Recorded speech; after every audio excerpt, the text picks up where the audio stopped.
What is going on, Casually FC? Welcome to the match review for Chelsea 1, Legia Warszawa 2 in the European Conference League. Pardon being an hour late, we kind of decided we wanted to watch another football match, something maybe more entertaining than what we watched. You know, we wanted to come with some football analysis today. So we opted to sit and watch. Oh, there's a lot to talk about, man. There's a lot to talk about. There's a lot to talk. I mean, I'll let you, because I barely have much to say, to be honest with you. I really was checked out. Guys, ladies and gents, Ipswich did break me. I ain't gonna lie to you. I almost didn't stream today because I'm like, I don't really want to talk about Chelsea right now. And I still don't. So, but I'm here. You know, we outside. We here. And yeah, we're going to talk about Chelsea. But before we do, ladies and gents, you guys already know, be sure to smash up the like button if you haven't done so already. Be sure to subscribe to the channel if you are new here. Also, check out the links in the description for a bunch of other content. Okay, what is going on in the background of your like? I'm going to mute Ahmed because something's going on in the background. The mute button exists for a reason. Like, we're professionals. Sack Ahmed? I would love to sack Ahmed. Yeah. I'm not professional. But anyways, yeah, be sure to check out the links in the description for a bunch of other content. You'll see my music. I promised I'd order something, and I'm getting jammed up now because I'm being professional. All right, let me just do my intro so we Anyways, yeah. Check out links in the description. My band, music, all that stuff, my solo streams, all that fun stuff will be on there. If you are in the Newark area tomorrow, there will be a show at QXT's. So RSM, I will see you there. But anyways, be sure to scratch up the like. Also, make sure to be RSM. You know, a nice little bit. And I'm gonna give him the Stamford Bridge treatment. Thank you, man. Bro, yeah, if you do that, that'll demoralize me. I won't score any goals anymore. Just get that, bro. I'll tell you guys what happens on Sunday. But anyways, quick summary of the match. Listen, I'm going to be brief and I'm going to be quick about it. It was a shit match. I was barely paying attention, guys.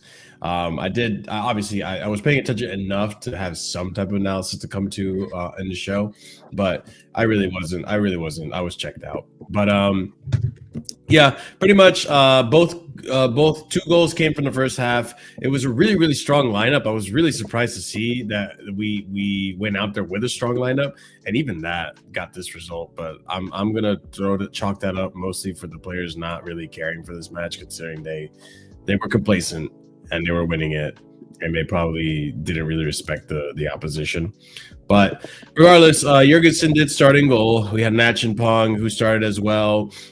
Reece James makes his return to the lineup. We see a lineup with Nkunku and Jackson in it. Jackson having an absolute stinker today. Palmer, quiet game. Both players not really getting much out of it. But, I mean, we'll discuss that, I'm sure. Tosin having a horrendous game as well. Bade Schiller mostly quiet. Jurgensen having a shit game. Plenty to talk about in terms of performances. But to start off the first half, it started off with a mistake from, I guess it was Tosin, but also a penalty caused by Jurgensen going for the ball and causing a foul. Very much like his penalty. What game was that? It was a Conference League game where he had a penalty just like that. No. It was Ipswich. Funny enough, fucking Ipswich over here. Recurring theme here. The first Ipswich match where we saw, even though it wasn't actually a penalty, in my opinion, based on what we saw in the replay, Jurgensen fouling the player in Liam Delap and causing a penalty. Very much the same situation happening here. Legia Warsaw get their penalty, and it was very savable, actually. Incredibly disappointed with Jurgensen on that penalty. It was pretty much at his face, and he deflected it in a way that it still went past him. Like no real strength behind the save, and it goes in for 1-0. Moments later, Cucurella, our best attacker. Cucurella is our best attacker in Chelsea in my dog 2025. And he comes in, freshly dyed hair, you know what I'm saying? Did his hair is a little darker, and he gets a goal. We equalize 1-1. We go into the second half.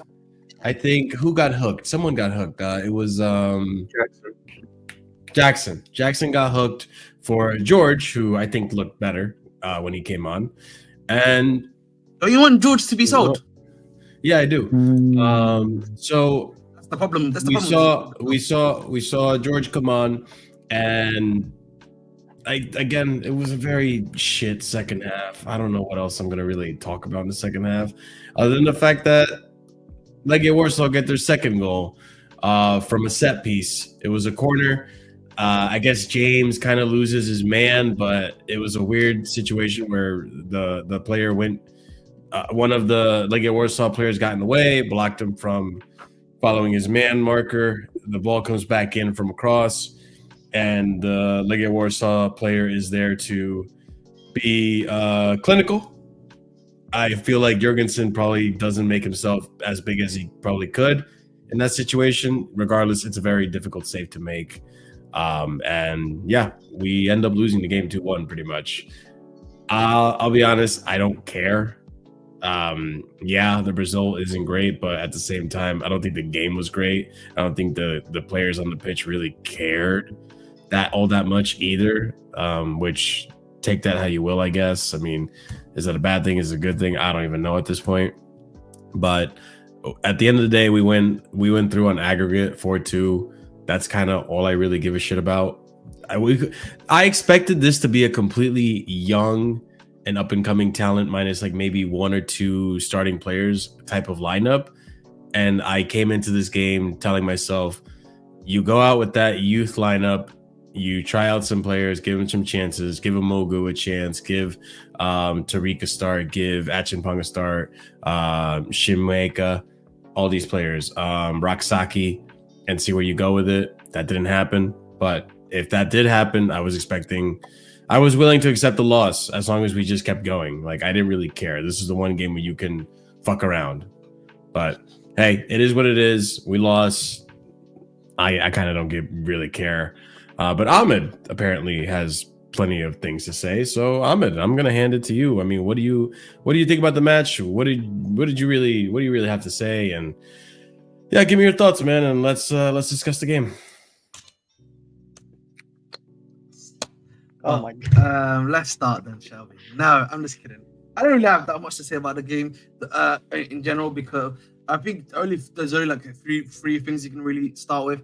Again, I don't understand. I think for me, you start being or looking like an idiot or like a twat, as maybe is a better term actually instead. Yeah, when you keep trying to do the same thing and it does not keep working. At some point, what's that saying again? What are you referring madness. To? Madness. The definition of insanity is the same thing. Yeah. And this idea that consistently playing Parma in Conference League games is going to eventually lead him to get that goal that's going to lead him to do something has not happened, bro. And this is like the third or fourth time. Me and Ahmed agreed on that. Wow. Right. And but I was saying that even the previous fixture, right? I said that as well. And Jackson's another one that he's now trying that sort of thing out with, and it's not worked either, right? So for me, this is the one thing I look at. I'm like, you need to stop doing that, big man. You know what I mean? You need to start learning. You know what I mean, and everything like that. At the end of the day, and Joel, shut up, bro. You're a waste man. But respect the host, bro. No, we don't need to respect the host here. But the other thing for me, Marshall. Ungrateful fucks. You know what I mean? Ungrateful fuck, to be honest, just Ahmed. I know, man. What can I say, man? I'm a greedy fella. But keep going. I think the other thing that I want to just say is that I don't know if you saw Reece James did a post-match interview with what did he say? with TNT, and he was essentially saying, and I'm gonna say it word for word. Obviously on Casually F.C. and on the Bridge Nation, we like to say stuff, with truth, with honesty and with authority. You know what I mean? We don't like to hide stuff. We're not like Scott. You know what I mean? So that's what I just wanted to let everyone know. But Reece James. Yeah, a lot of you guys in chat actually took this game very seriously. Like, I'm with him. I'm with the manager. I'm surprised. I really manager. care for the I game. never blame it all on the manager. We'll get to it, Marshall. But I think I think the manager kind of took it seriously, if that makes sense. But we'll get to it. I mean, yeah. Okay, go ahead. Yeah. Because like Reece James today, that was not for sure. That was for sure not progress. If anything, it was a step back. Maybe we disrespected the competition today, but this is football. If you don't prepare right, you will pay. And that for me, if you preparation again, that's something I'm looking at there from what you said. Like, if you don't prepare right?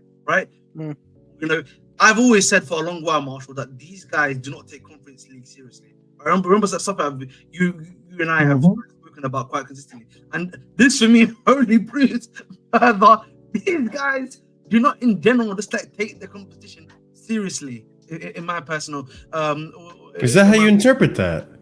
Like what they don't? Yes, because they don't. He literally said, if you don't prepare right, you will pay. He's not wrong, because Maresca actually came up with comments too. I'm reading them. So where are they? Sorry.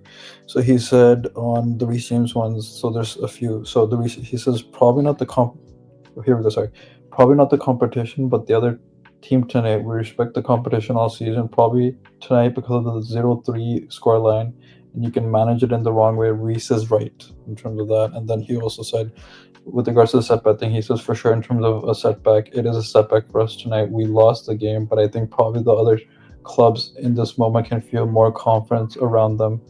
That this is football and it can change very quickly. So the manager also agrees this is a setback by the way we played, because he's saying we had the 3-0 scoreline and we took it easy. But for me, my point just in general is that I've always thought they don't take the competition seriously, right? I'm pretty sure Scott would. I'm pretty sure everyone here agrees that they don't really take the competition seriously. I just think, those comments like that only just further prove that they don't necessarily take the game seriously. That's all I'm saying. I'm not talking about every game, but I'm talking about competition. Marshall, that's why. Yeah, you're right. Maybe this is the pessimist in me. I feel like he's taking jabs at the manager. If we don't prepare right. Listen, we're getting there. Chill. Listen, this is the Casually FC show. We are a 3-hour show. This is only 40 minutes in. I don't know if we're gonna make it 3 hours, bro. Why you? Yeah, no. Why he acting like he the host? First of all, there's another quote. There's another Maresca quote that he had as well today. He said, it's a learning process because of the amount of games we have had this season. You have to play every 2 days. Hold up and decide when to rotate players. It's a learning process for me. AKA, I was already out. I'll drive him. I'll drive him back to fucking Italy myself. Go fuck yourself, you prick. Go fuck yourself. I told you, bro. He said that. He did. He literally said it. I told you, bro. I told you. He's out, bro. He's out. We were because I was watching until this is Chelsea. This is the Chelsea manager, Hey man, that explains the This is the manager of Chelsea Football But you know, Club. but you know what the problem is though? the sporting directors need to go because they're going to continue. They're going to continue hiring guys exactly like him. They're going to hire guys exactly like him. We're going to get McKenna. We're going to keep getting these type of managers. I mean, yeah. Bro, hey, Marshall, you might want to put a banner up or something. Nuke the whole fucking club. Rebuild it from scratch, man. Fuck this club. Oh, I hate this. But for me, but you know what? Yeah, that comment. Let's actually address that comment before. I was fine. That comment pissed me off, man. I was calm. For me, but like him saying it's a learning process for me kills me, bro. Like, what the fuck? For me, before you go, Ahmed, real quick. I listen. I'll just I'll add this caveat. It's not like we didn't already know this, but it's the fact that he's saying it publicly that makes it really bad. Yeah, exactly. But Exactly. my thing for me is if you don't prepare right, yeah, that means what's going on in your training? You have to start asking those questions now, even though I don't want to ask. Even that was really out of nowhere. I thought baby training was one of the good things. I at least had to go in at this club. But what is going on in training that you're telling me? That's Reska gave us crack. I'm actually gonna, bro. Yeah, RSM. The thing we were talking about, The thing we were talking about. We were literally talking about it in the Discord. I'm like, people want what happens today with United. They want that every single game. They want the dopamine. And you know what? This further proves the point. By the way, this further proves the point, bro. You see how happy everybody was when we were in 10th. No, we were in 10th because every game was a basketball game. It didn't matter if it was City. It didn't matter if it was bottom of the league. You feel me? It didn't matter. It was a relegation team or if it was City, Liverpool, top 6. Everything was a basketball game.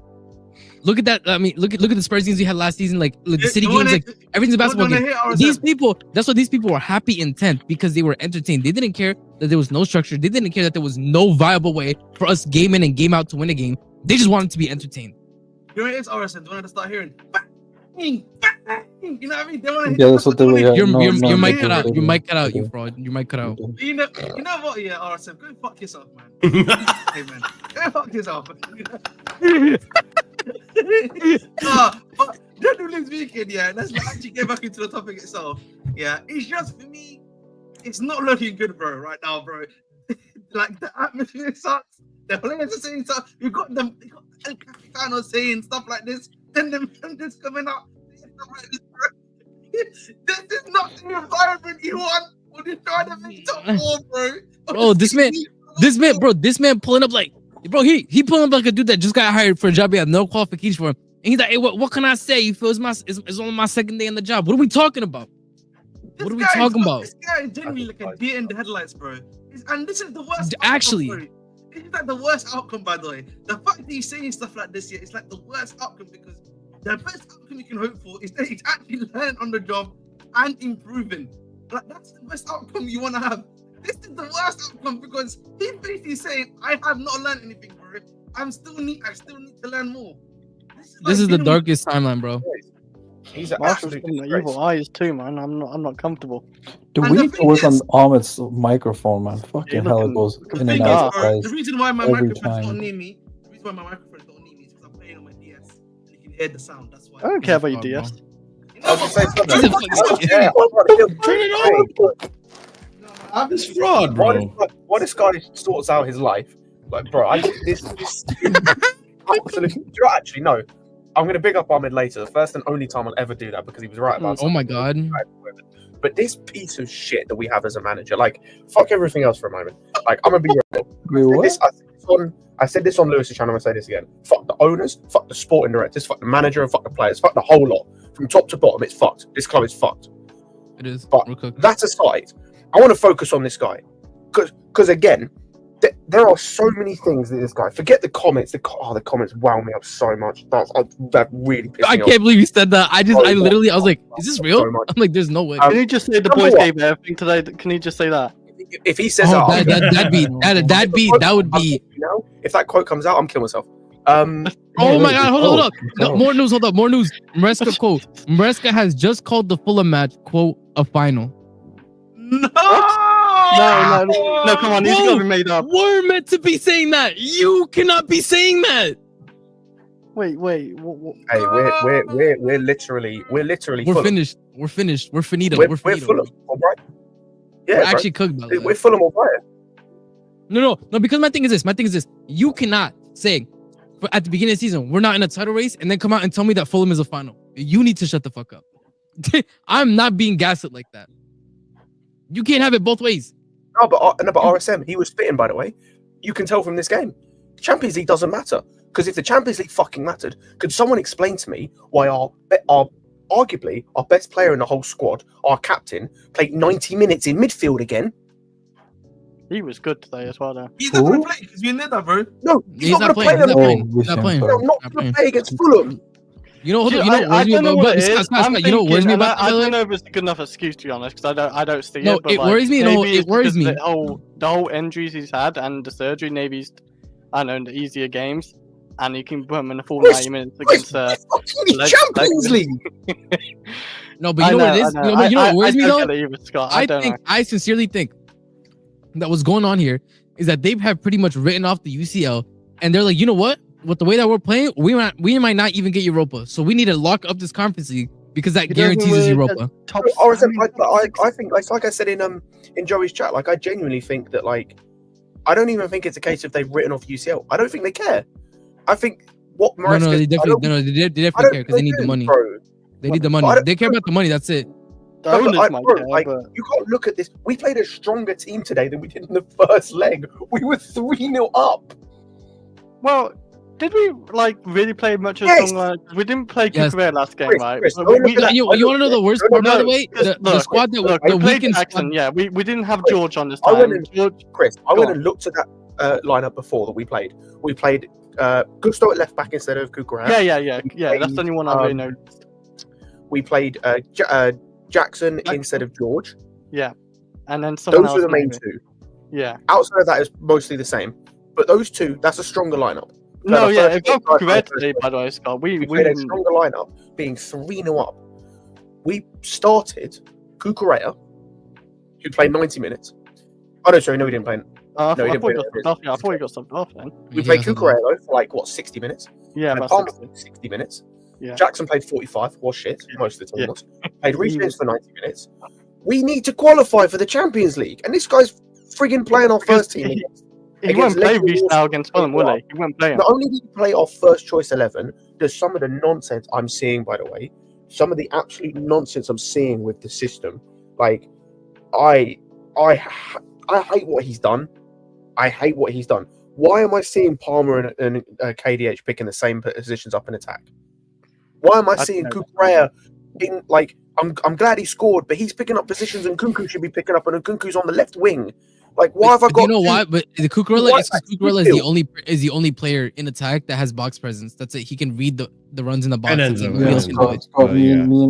was talking about this. I'm sorry, but that part I can disagree with you with, Scott, because in Cucurella is more left than in Kunku at times, but is better at box crashing. So, like RSM said, Cucurella is the best box crasher we have at this club, and then second is Enzo. Because you could see it today in his positioning, and look at dude when a cross. Look at Jackson's positioning for that goal, bro. Not even Jackson. You look at Sancho too. There was a cross that went through, and if Sancho was there box crashing, he would have scored the goal before the Cucurella goal.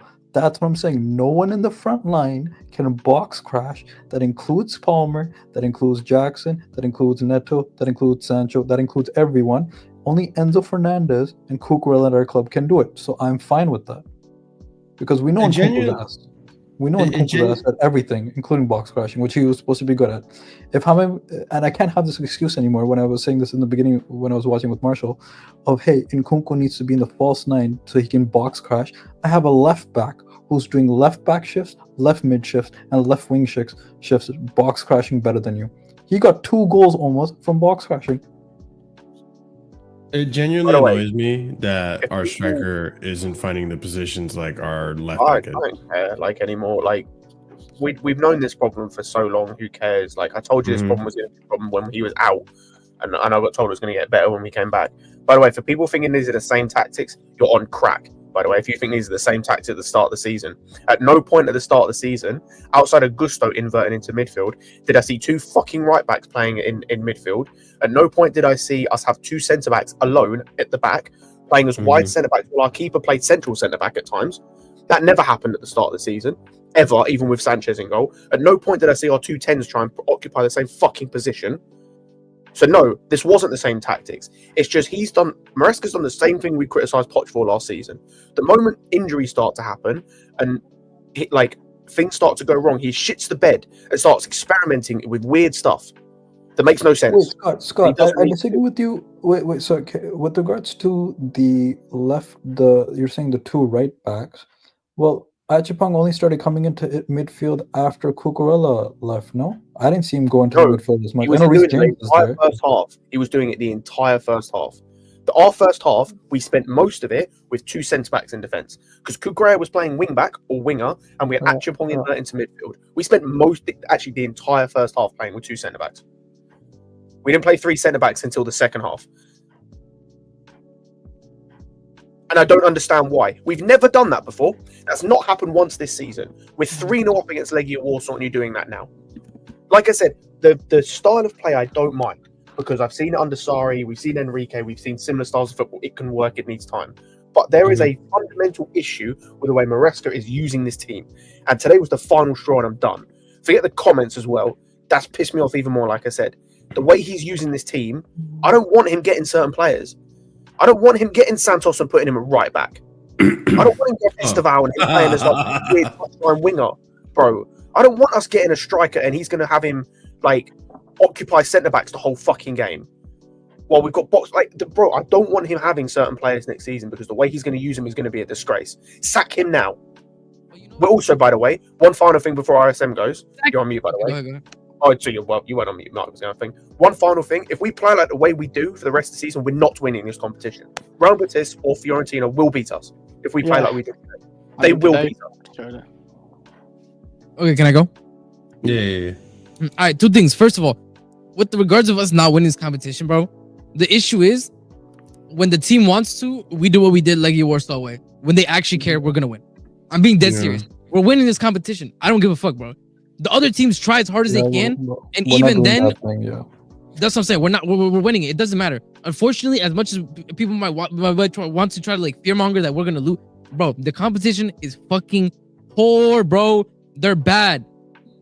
We could just show up. And the competition above us is also ass because we just saw United Spurs go through and they're 15th and 14th. That's my point. You look at the performance that we had Ipswich Town. If we have that against Fiorentina and Real Betis, we're putting 5 past them because their defenders and their keepers worse. Built to ass. It's gonna be built. That's what I'm saying. There's nowhere to lose this competition. Second, I agree that Maresca is not the guy. He's just not the guy, bro. He is not the guy, bro. Too little experience. Too many mistakes. He had a good thing at the beginning and he fucked it up. He found a good balance between what was going on last season and introducing the system. Injuries happened and it's completely gone out the window, bro. And now we need to look at what happens if we sack him. Nothing changes, by the way. We're gonna get in on McKenna. We need the sporting directors to go. If the sporting directors don't go, there is zero. This Jason guy, you don't know anything because I have friends and Ahmed knows this guy and actually everyone most of the part knows this guy in terms of Jez and everyone else who watches Dortmund. Terzic is fucking dog shit. He just got into a lucky run. It's like a Di Matteo and how he got to a final with the Champions League. I do not want Aaron Terzic. You are high on crack. Sorry, I apologize. No, go ahead. No, we if we don't get rid of the sporting directors, it doesn't matter. We're gonna get either Maresca or worse. I need people to understand this. We're gonna get there is still worse. There is still levels down in terms of a manager we could get. If these sporting directors don't leave, we are going to get worse than what we currently have with them. They're going to provide us worse. And I'm being dead serious about this. They are actually going to kill us. And this is and you saying oh, I don't want Maresca to choose these players. Maresca's not choosing them anyway. Yeah. Because Maresca's okay with whatever the fuck the sporting directors give him. Because if Maresca had any spine, if he had any backbone, if he had actually wanted to ask for stuff, we are what Saul doesn't need to be said. He did not rate Felix. He didn't rate Viega. He didn't rate a lot of the people that were brought in to be quote unquote depth. He didn't want to play him. He didn't rate them. Even in games where we were stuck and we want to change off the bench, he didn't do it because he doesn't rate these players. Which means that he's just willing to accept whatever the sporting directors gave him. That's it. And that the sporting directors are going for managers that are willing to just say, okay, whatever shit you throw into the team, I'll accept it. I won't say anything about it. So the sporting directors need to go. They're the number one cancer right now, bro. Because the owners, say what you want about the fucking owners, call them Yankee bums, call them idiots, whatever. They put billions into the club. That's one thing you can't deny. The sporting directors have spent it awfully. They need to go, bro. They need to go. This is not working. So you're saying Maresca didn't ask for players? Stop trying. Maresca, we literally were going in. We were literally going for Osman, Olise. We didn't get that. And not only did we not get them, we didn't even get a backup profile for it. You're gonna tell me Maresca didn't want a backup profile for it? What are we talking about?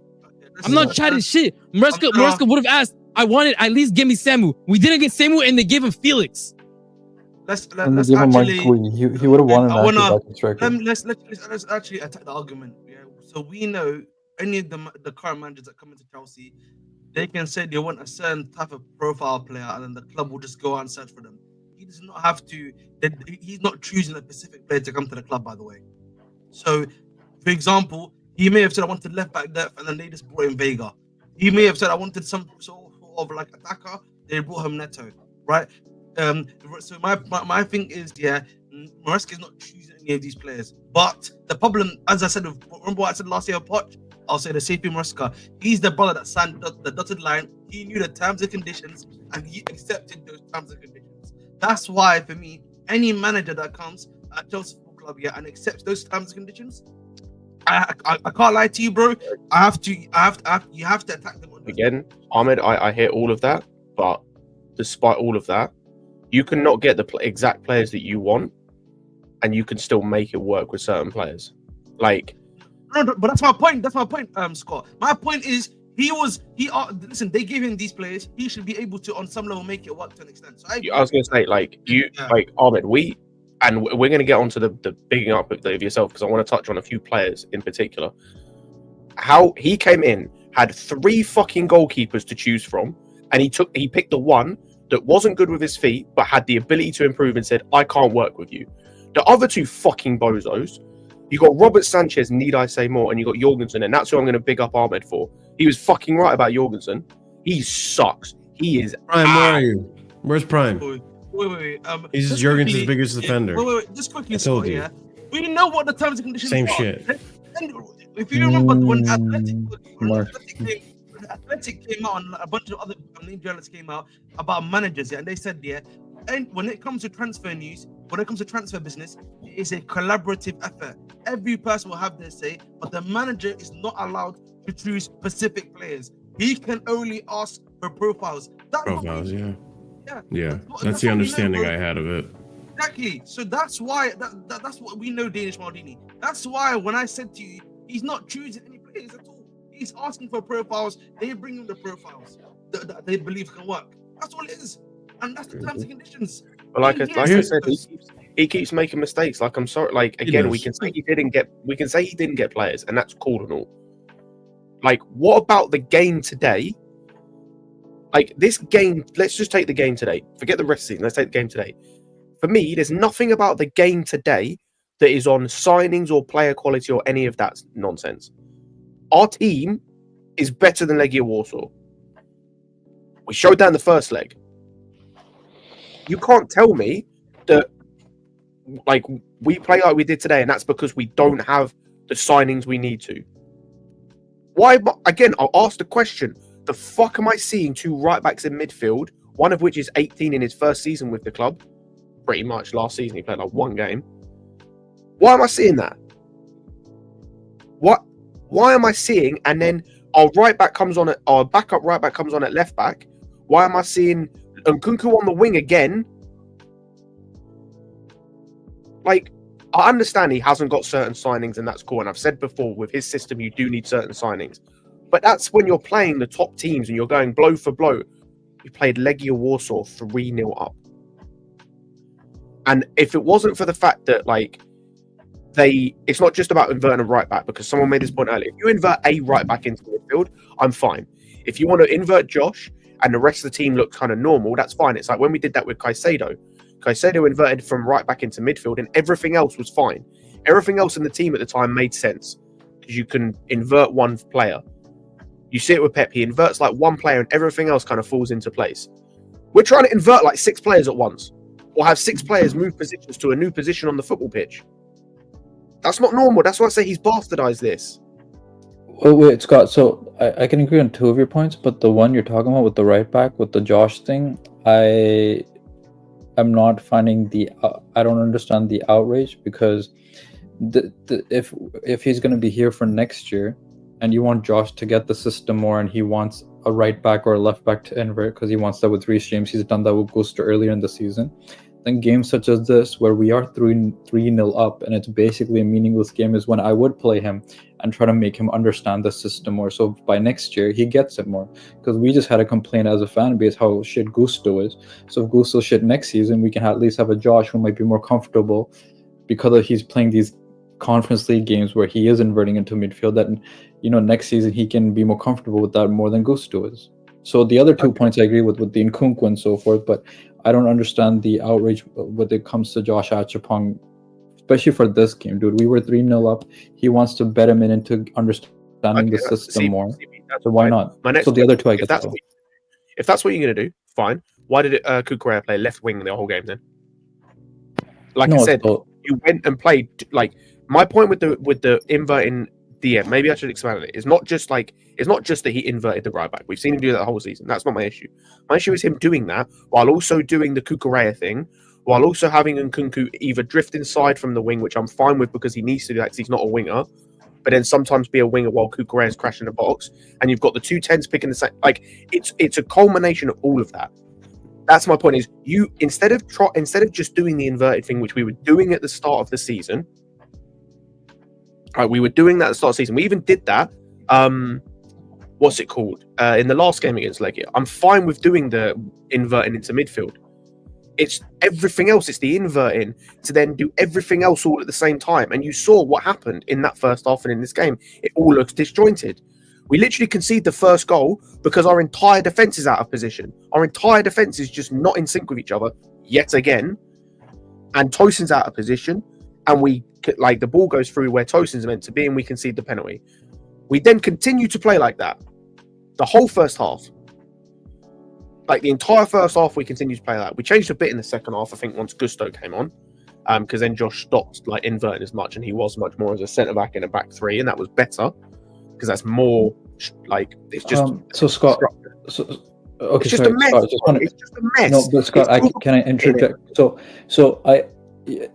I don't understand once again, because I looked at the Legia Warsaw when we won 3-0 on where Josh's position was that game as well. And it's the same positioning, and Gusto was up too. I'm looking at the position right now of both Legia Warsaw games, and it was both just a back two. I'm literally looking at SofaScore where it shows average position of people, and I'm looking at when we won 3-0, and I see number 5 and number 4. I'm getting Badishil and Tosin as the back two. Ajapong is close to Drewsbury Hall. Do you want me to pull it up on the screen? Which goal is this? No, I'm saying Legia Warsaw when we won 3-0. Don't kill yourself. When we won 3-0, so you can go to SofaScore. So that's what I'm saying. So he was playing very similar position. Like we were still, when we won 3-0, we still had a back two in a sense, right? Mm-hmm. And Ajapong was still further up, close to KDH, and Gusto was also close to the midfield as well. So that's what I'm meaning. So I get your Nkunku point, but I don't get your point when it comes to this whole right back. Ajapong, us playing a back two, because we won. If he did it versus Legia in the first game, I didn't notice it. I noticed Josh a lot more. I know, but that's what I'm saying. So that because that's what I'm saying. Because I when you brought up that point, I thought, okay, maybe I missed out on something, because that's maybe a fact I overturned. So that's why I looked at it, and I'm looking at it again. That's why I'm saying, like, no, he played basically the same thing, a back two in the 3-0 game. So that's why I agreed with the other points about Nkunku and stuff, but that's why I'm disagreeing with the specific point about the right backs and them being further up and us playing a back two. Fair enough. And I'll be honest, like I said, that's such a small point in all of this. It's like, I just think that he overcomplicates everything. I'm tired of the way, like I said, he's using most of our team at this point. Like, he had something that was good at the start of the season. No, like, he had something good at the start of the season, though, and, like, he shit the bed. Yeah, he did. Again, a couple of players got injured, and instead of just carrying on how things were, which I understand you can't always do, but instead of carrying on how things were mostly, like, he started just overcomplicating and doing random crap. And it's like, now we're getting players back, and he has the chance to go back to what he was doing, and he's deciding not to. And it's like, I'm just tired, bro. I'm just tired I get what you're saying. I get what you're saying, but and you hit on something that I think is really pivotal, which is he's getting players back. The only problem, and this is where I kind of go with RSM is saying in terms of the recruitment issue, is that Lavia and Fofana are key players into his system that unfortunately our sporting directors overly relied on having a fit season, which is a big criticism on them that they cannot get away with. How Marshall, you rely on Lavia after the season he had, Fofana after the career he's had. Fofana, I can hear. I'm not hearing Lavia. We spent damn near the entire season without him. He's played 11 games this season. I'm not hearing. But when he has played, he's been really good with us.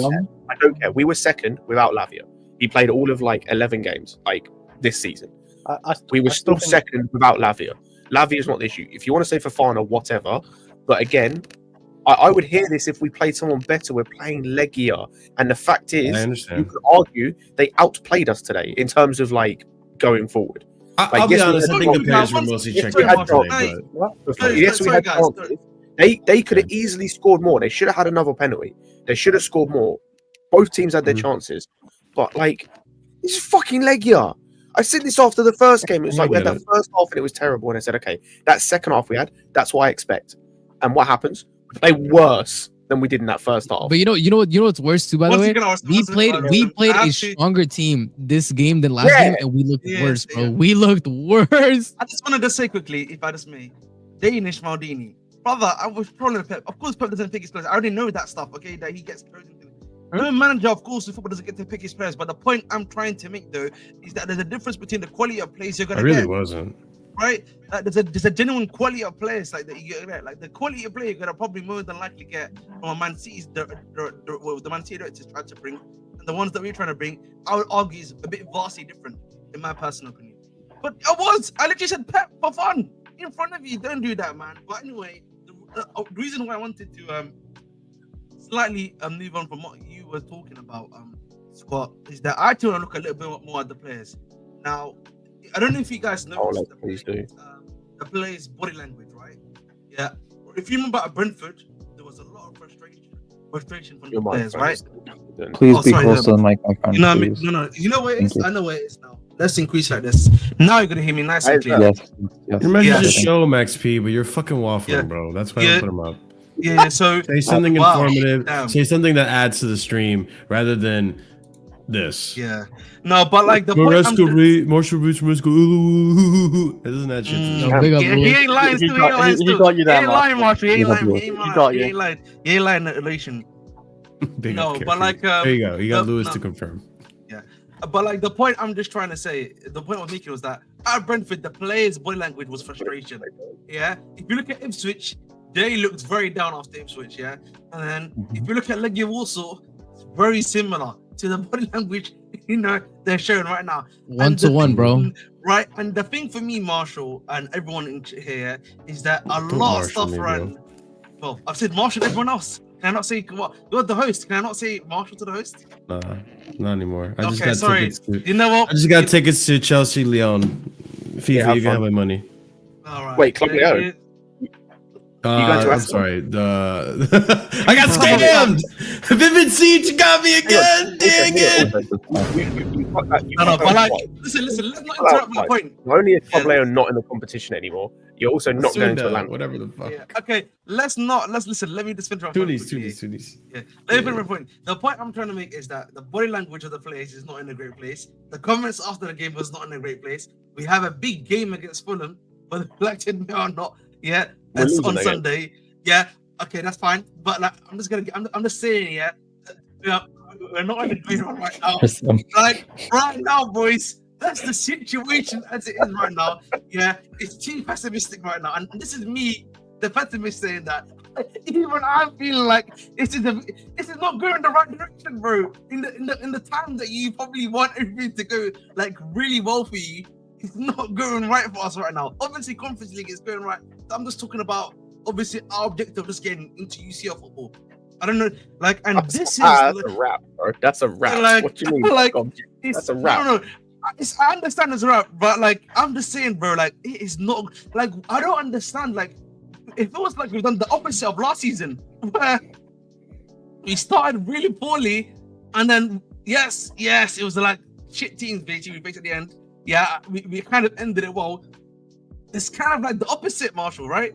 Like it's become we started really well and then ended shitty, bro.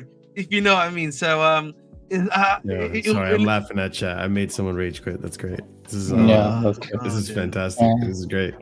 Guys, what are we gonna do without Max P's interactions, guys? Fuck. Bro, that's the same, bro. Hold on. Max P, hold up. Max P and the PCM pussy. Hold that. Bro, listen, I'm sorry. When it comes to this game, guys, I really don't care. Like, I'm sorry. Like, I'm listening to you guys speak because it's fascinating to see how much onus was put on this game. I just personally don't think the players cared because they had a 3-0 aggregate. No. The problem is, I would agree with you. I would have agreed with you, Marshall. But the problem is, go ahead. I say that's an issue, and the comments afterwards make it worse. No, and they do. Those are valid. And another issue that is becoming apparent. This manager has literally no idea how to motivate these players. Like, absolutely none. That is blatantly obvious. He has no idea how to motivate these players. That's an issue. But this is where I go. Like, I understand that's an issue.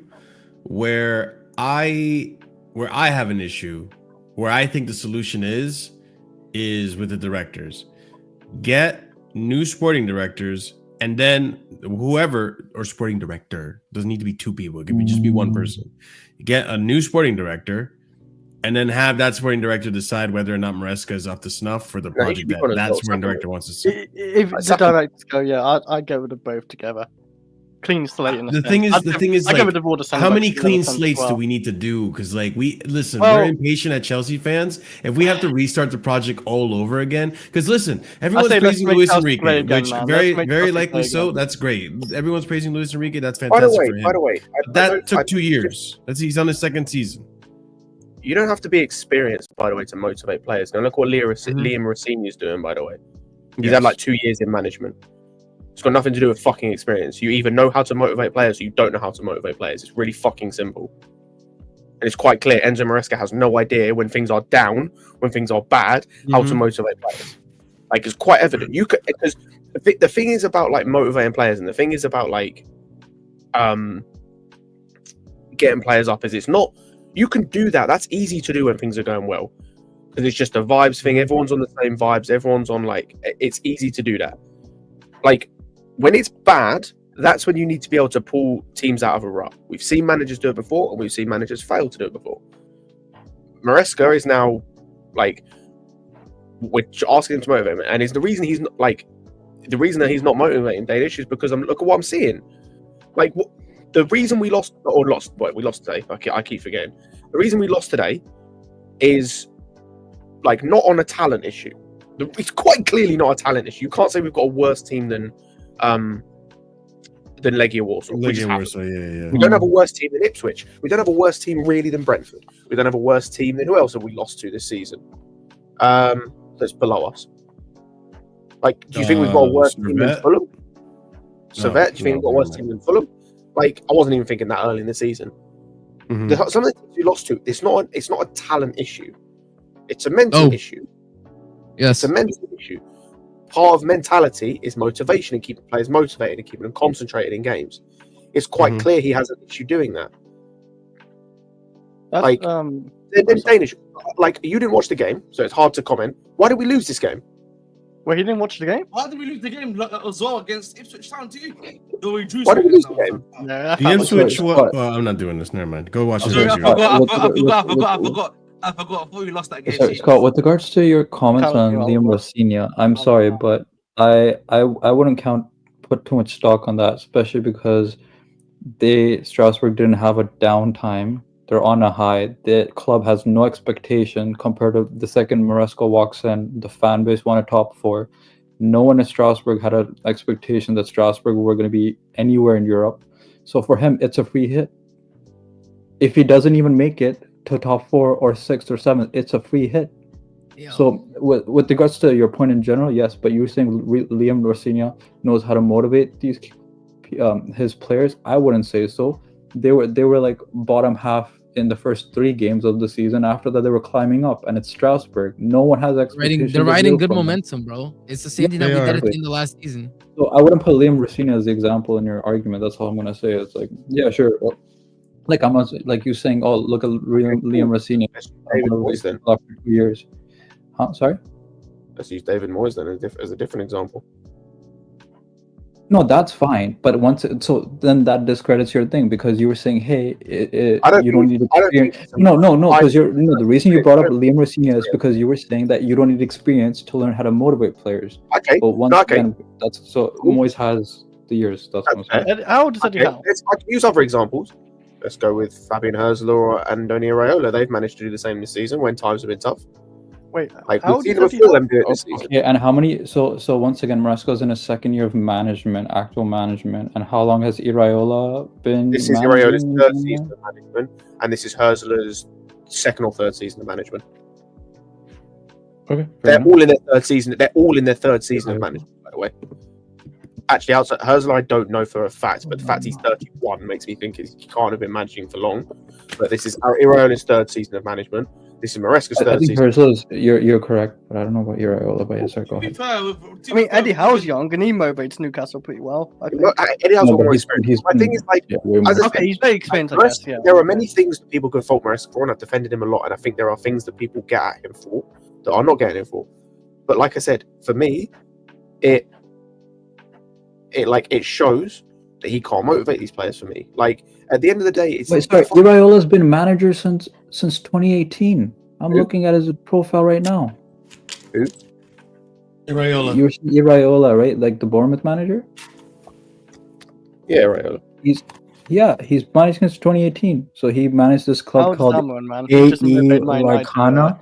Then in 2019 he did CD Mardez, and then he did Rayo Vallecano in 2020. I'm looking at his profile on transfer market right now. Fair enough. Yeah. I think the Liam Rosini point is actually, I think that's I think for me, if you look at his time at Wolves, he actually did a good job at Wolves considering a lot of the stuff, because again, great documentary by that guy that I usually watch, and he did a good job of like really explaining how well Liam Rosini actually did in the you mean Hull, right? I thought you said Wolves. Sorry, I heard you say Wolves. My apologies, wrong. Right, you are talking about Hull. Okay. Wrong animal. Wrong animal, sorry, but like essentially, yeah, a whole city, and like the fact that his 2nd was shocking. He didn't go to Strasbourg. Yes, I don't think there's any, what I would say probably to be any pressure on him, but I do think though the fact that he's been able to motivate his players to set a goal for them, right, to try to get into just Europe, doesn't need to be UCL, doesn't need to be Europa League or even Conference League, but to get into Europe and improve them, I think that give credit to Rossini and his ability to get that stuff done. Particularly when you were looking early in the season, one of the things that they were getting called was bottle jobs, because they were bottling Leeds or bottling stuff like that. And now, if you look at them, yes, obviously against Leeds they did bottle it technically, but they've been a lot more consistent and making sure that they can keep their stuff up, right? So I think from just a Liam Rosini perspective, I actually think that's a fair point. I would actually argue instead, but. And the reason I want to disagree with what Dana says a little bit, I agree. Losing in general doesn't necessarily make lack of motivation, but for me, it's like, how else do you explain this loss? It's not a lack of talent. It's not like we lost to a good team. It's like, okay, we just don't have the talent to compete with them. So it's either a system issue, or it's these players aren't motivated enough, or on. Which is what I think. Didn't we have this argument when we had to? No, even when we were in a good run, when we were winning games, we were even saying then. That was the excuse earlier this season when we were coming, for example, to Nkunku, is that it's only the Conference League. Why does he need to be motivated? And at that point, we were 2nd in the league as well. But like so me and Scott weren't saying that.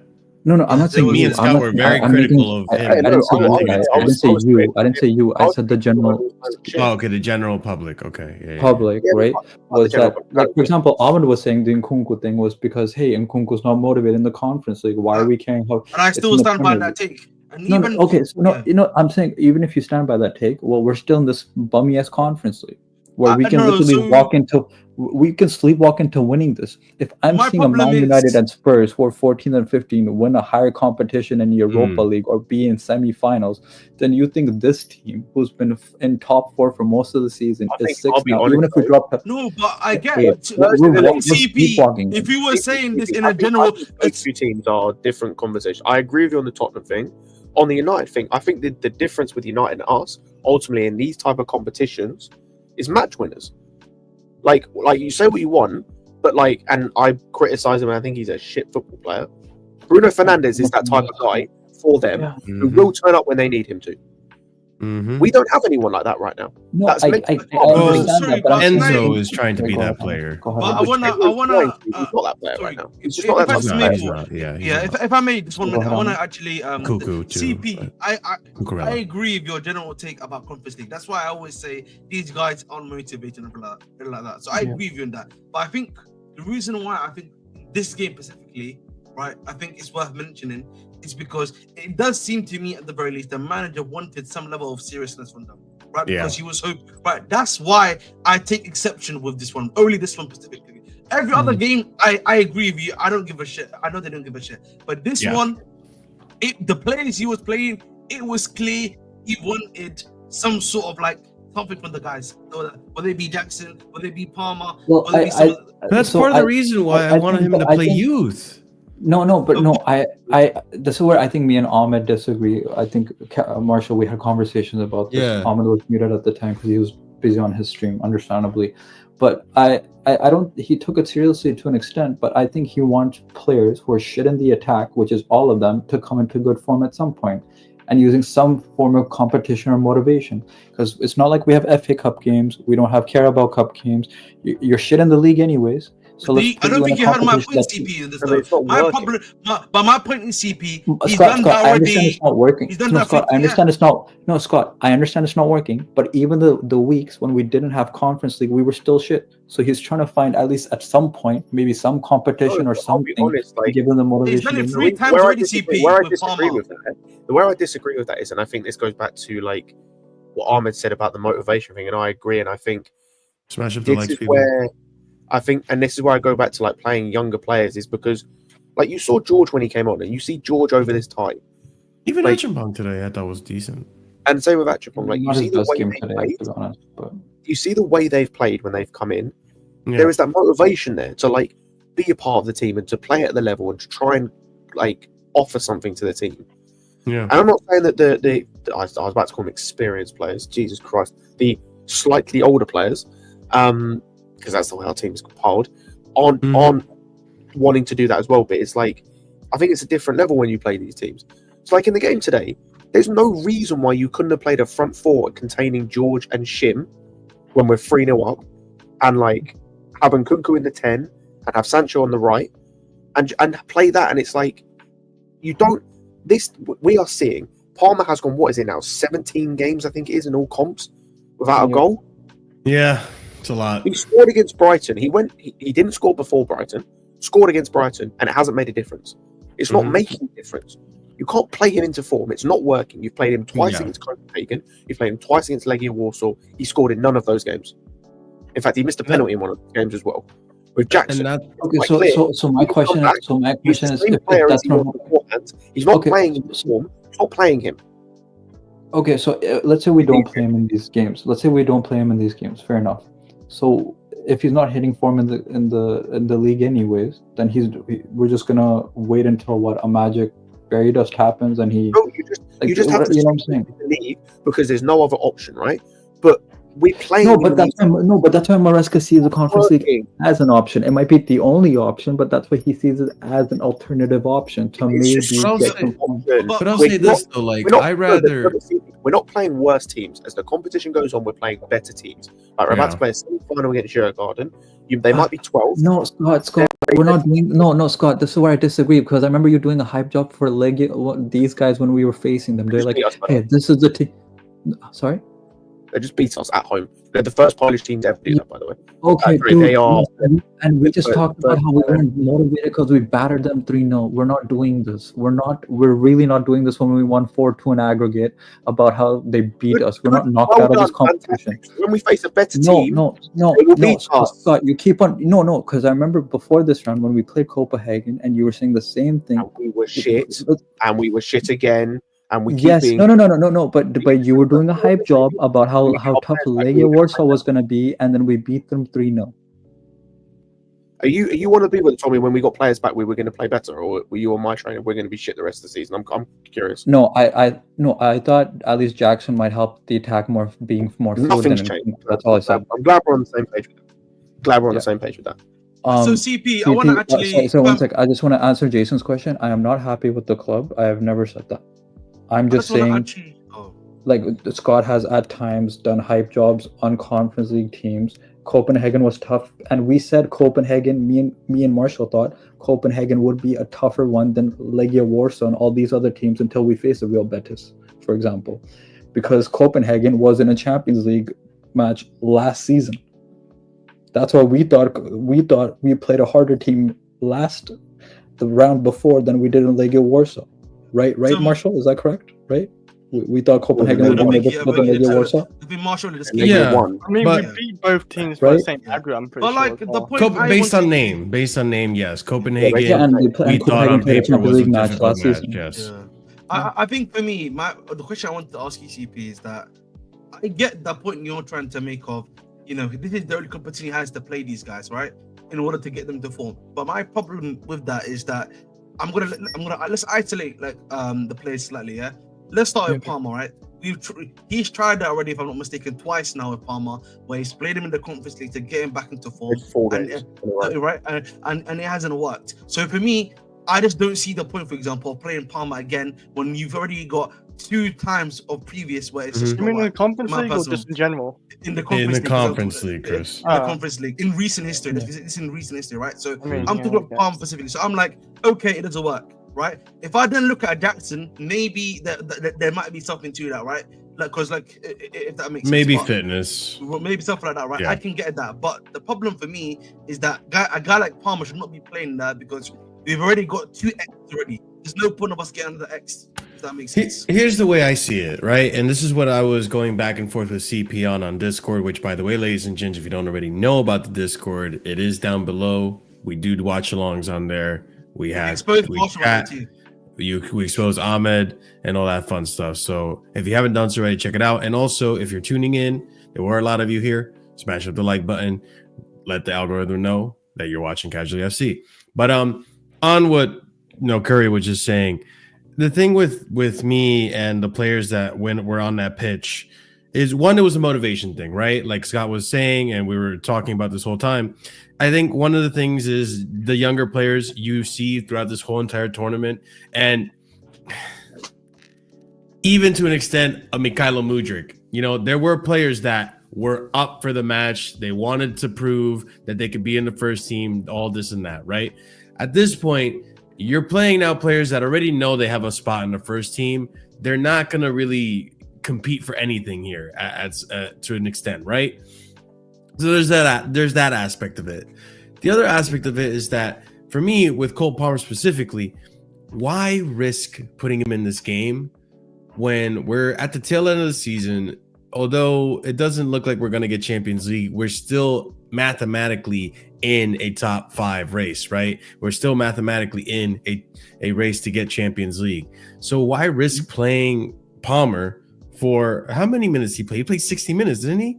Yes. 60 minutes against Legia Warsaw when you already have the advantage on aggregate, 3-0, for him to get hurt, to try to get him to get confidence. When you tried that already against Copenhagen, it didn't work. At that point, and I get what CP's saying, like, why not just play him? He's not going to get goals anyways. The way I see it is that, honestly, I'd rather not play him so he's 100% ready to go for the Premier League match. For Palmer. For Palmer, I'd rather him be 100% fit rather than 70 or 65% fit Like, you know how these managers work with the green zone and all that stuff in terms of their fitness. I'd rather him be in the green rather than in maybe the yellow or the orange for the Fulham game where we're still trying to fight for Champions League. I'm not willing to accept a good season by getting Europa. If we win this, I still think that's a shambles of a season when we could have been in the top four. Can I just address one thing from Napoleon? Him saying that we're going to be in Conference League again. We're not, because we're winning this competition. So let's stop this. Yeah. The one thing I'm not going to do is... The players will be up for it for the next one. That much I can tell you. I really think so. I think so. Because it's going to be an easy game as well in a sense. Like, yeah, yes, but they'll be up for it like we were up for it in the first game. Yeah. First leg, they might show up. And then exactly. Don't know why I didn't play George. Why didn't he play George today? That's not based on hope. George, you don't need to give him motivation. He wants to actually do his bit there. We're literally sleepwalking through this competition. Well, basically, yeah. And like I said, if Man United and Spurs were 15th and 14th in the Premier League are doing the same job. You're not wrong about that. We lost today and we're still advancing. With quote-unquote better teams all around than the teams we're playing. The only team we have to face until the final is going to be a Florentino or Real Betis. That's the only That's the only two teams. So basically, the final is the only thing I give a fuck about. Because we're gonna play a Swedish team that just barely won in extra time. I'm not gonna hype them up. We're gonna win that. So the only game I care about is the final. Still not good. And again, I really have to reiterate this, right? People are doing worst case scenario for us, right? And best case scenario for the other team. When in reality, we usually do things off what's most likely to happen. We base our life off of averages, right? You go to a restaurant because, on average, the food is something you really like. You feel me? If the food is always going to be a 1 to a 10, you're not going to eat there, right? We off averages. We're being realistic here, right? And on an average day, like we did when the team actually cares, we win 3-0 handily. When they want to phone it in, we see performance like this. I'm telling you right now, that Ipswich Town performance, right? Just in attack. That Ipswich Town performance, we're putting 4 or 5 past Betis or Fiorentina with that type of performance. Again, the Ipswich Town goalkeeper was man of the match. I don't know about that. Or Fiorentina. Yeah, they are like the best. Like no. They are better than the team we just played though. They are better goalkeeper. You can say Betis maybe because their defenses defensively they work. Fiorentina were not. Sahaya, maybe I guess. Yeah, we're going to be getting. We are going to be getting in better looks. As I was saying, on the performance that we had in Ipswich Town, we're going to be getting even better looks against teams in the Conference League. That's just the truth. When we care to do it on an average. Fiorentina and Betis are worse than Ipswich. We'll see the next game, Lumi, if they down tools. It's different. I'm saying, right, the performance of Ipswich that we did, right, because in reality, I'm saying the Ipswich Town performance, their keeper was man of the match. That was an insane. Could have won 4-2. I'm not saying that their keeper, that the Ipswich keeper is better. I'm not saying that the defense is better or not. I'm just saying, based on our own merits, based on what we did, right? If we put in that same type of attacking performance, which was mid and not amazing, it should still be enough to get us to Conference League. People are heavily overrating. People are doomering about teams in weaker leagues. We have just saw Spurs and United advance in the Europa League when these are some of the worst teams in the Premier League. RSM, you're forgetting two things. Number one, you can say worst league. Both of those teams are better than Ipswich. That's first of all. Second, I'm not even looking from an attacking point of view because I agree with you. From an attacking point of view, like I said this on Lewis's channel. I think our games against either Fiorentina or Betis go very differently depending on who we play. If we play Betis, I actually back us to get a couple goals. The issue I have, and this is the issue you saw today, and the issue you saw against Ipswich, and the issue you've seen the whole season. Defensively, we're better than Tottenham, and we're arguably better than United. Come on, now. That's the point he's making. Defensively, we're shit. We're terrible. We're absolutely awful defensively. So, while I agree with you going forward, I could easily see in the final it being 3-2, 4-3, and I couldn't tell you which way it goes. That's the thing is I could see us conceding. Nah, 3 bro. goals. Okay. Have we seen either Betis or Fiorentina? I'm being dead serious. Real Betis, right, or Fiorentina. Their midfield three. Look at we have Caicedo playing at an insane level. I'm so sorry, as shit as the defense is, if Caicedo's able to shield that shit awful dog shit defense in the Premier League against better attackers. He's going to be able to shield them against. Which was him playing. Those were literally what? Okay, are we going to say that those two have anything to do with Caicedo could have done? On average, No, he's shielding that's the point. more than anything else.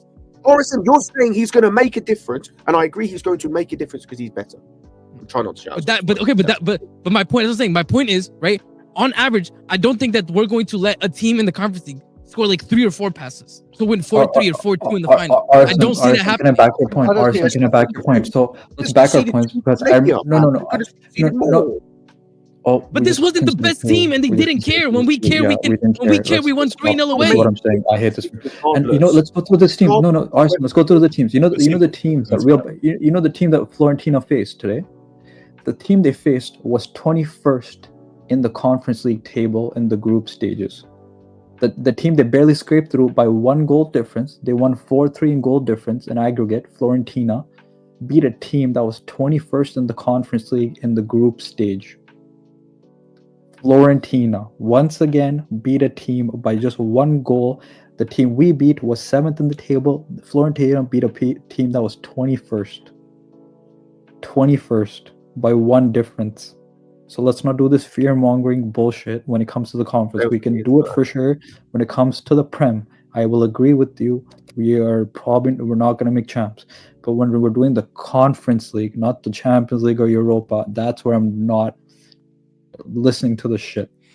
We're scared of 2 teams. Let's also be real. Just to add to that, Caicedo and Enzo are going to probably play the final.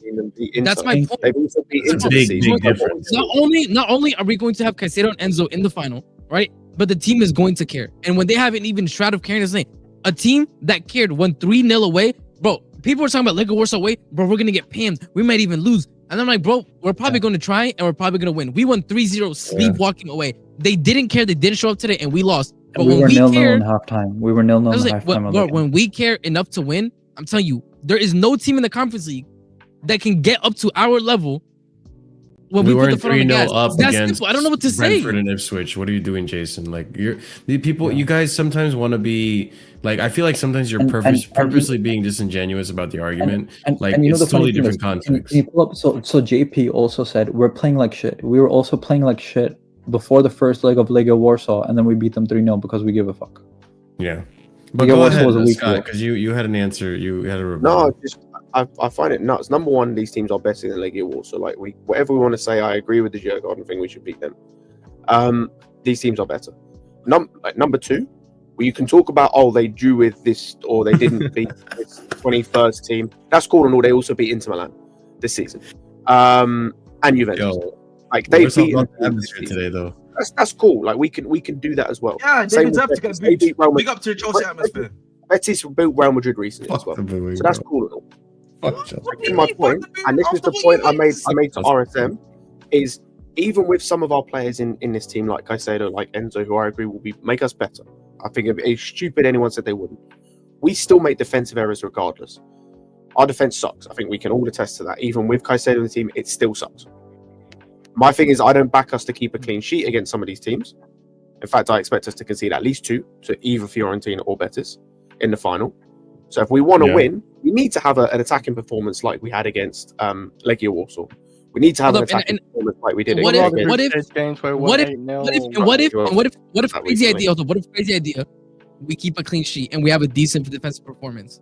If that happens, I'll be shocked. Genuinely, because we've literally had those. We've literally had those in the Conference League. We've literally had those in the Prem. Because when we get no draws, it's not because of the attack. Our defense. This is my whole point. I mean, we did it away, to be honest, against Legia Warsaw. In the Prem, our defense is ass, bro. In the Prem, our attack is ass. And we're still the fourth best defense. In the Conference League, we are too many levels above the other teams for me to entertain fear-mongering about these teams, bro. And this is not me disrespecting them. This is just the reality.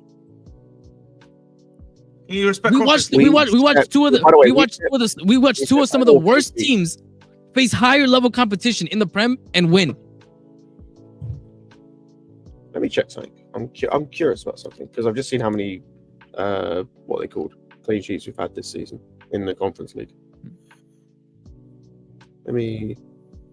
Listen, man, RSM, bro, you need to start respecting the Conference League, bro. You know what I mean? We just lost at the Conference League. Why has he got to ruin it, man? Why has this motherfucker got to ruin it? I'm not ruining anything, man. No, you're trolling. I'm not ruining anything, you know. Me, I gave my point to be clear to RSM. I said there is a reality. I think that, listen, if we're being realistic, if we continue in our current downward trend, yeah, in the final, it will just make it really tough for us, right? And if we make it tough for ourselves, there's always a chance of us losing. But the thing is, like, yeah, we need to get worse than where we are right now. That's what I would probably say. And I don't think we will, though. That's the thing. That's what I'm saying. So it has to. Listen, I agree with you. I agree because, like, listen, I understand, and that's why I'm not really fighting it right now. Because after Ipswich, everyone went doomer brain, and understandably so. I get it. Like, and as much as I want to sit here and, to an extent, want to chalk up that game to, we really were unlucky. On a day where the keeper doesn't turn to Gianluigi Buffon, then we win that game 4-2. No one wants to hear that, though, right? So I'm at a point where, like, you know what? Just have it, because honestly, there's no point in being positive about it right now. Have you asked yourself why no one wants to hear that much? It's not a question. No, I understand why, because the reality of it is, at the end of the day, what matters is the result, and the result didn't favor us. Like, who cares about the performance? No. The thing is, Marshall, I think, yeah, if we had, for example, beaten Brentford, I actually think this result wouldn't have hurt as much as I think a lot of people. You would be surprised. No. The Chelsea fan base would fascinate you with how negative. No. And I will stand by it, because I think we could have at least put that up to, the guy was just too good at the end of the day. Because you still would have had at least 2 points banked, and you still would have been somewhere in 5th place at this moment in time. Generally speaking, Marshall, like maybe. Like, regardless, we were in 5th place before this game, and people were bitching about it. So it's like, at the end of the day, like, Lucas had to play at the time. Remember, Lucas had to play at the time. That's why. But at the end of the day, I think it would have been like, listen, we're talking about Chelsea fans. We're not talking about Arsenal fans. Okay, they would have found something to be negative about. Like, the music was too loud at the bridge. Like, I can't have it to be a happy atmosphere. Otherwise, it's a shambles, and my club is ruined. I'm never gonna let it go. At this point, I want ticket prices to go up. Just let's have it right. You know what, Marshall? Go fuck yourself. Let's have it right. Ahmed, you put that engineer money to good use, bro. Come on, bro. Donate it to Clear Lake. Donate it to Blue Co. On a side note, come on, man. More transfers. We need more youth. You need more youth. No, Marshall. Fuck you. I second that. We gotta inject this club with youth. Marshall's a villain. Fuck you. I will say that the more I'm looking at the stats, like, the less I'm getting worried about Fiorentina. Betis still, yeah. Fiorentina less so. Like, yeah, I told you. I watched my game too. They were fucking banging. Yeah, they're defensively, they're kind of ass. I thought De Gea was doing a little better. No, I'm coming to the realization. Okay, maybe I don't do too much. I've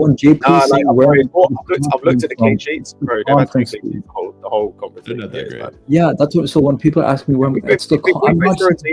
I'm feeling better. It's Betis that if we face when people are telling me where, like JP saying, where am I getting this confidence from me and RSM? It's because it's the conference. Guys, do you know in 2013 when we won the Europa League? I know Scott knows this. We sleepwalked into the final until we gave a fuck. The only reason we as a fan base remember the 2019 Europa League campaign is because it was against Arsenal at the end, and it was Hazard's last season, and we battered them. I'm gonna disagree with that. I went to most games. We did not sleepwalk that game. Like, we had the best defense in that whole competition.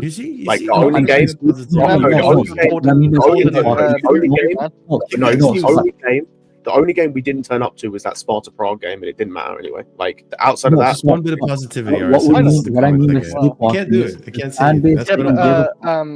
The final.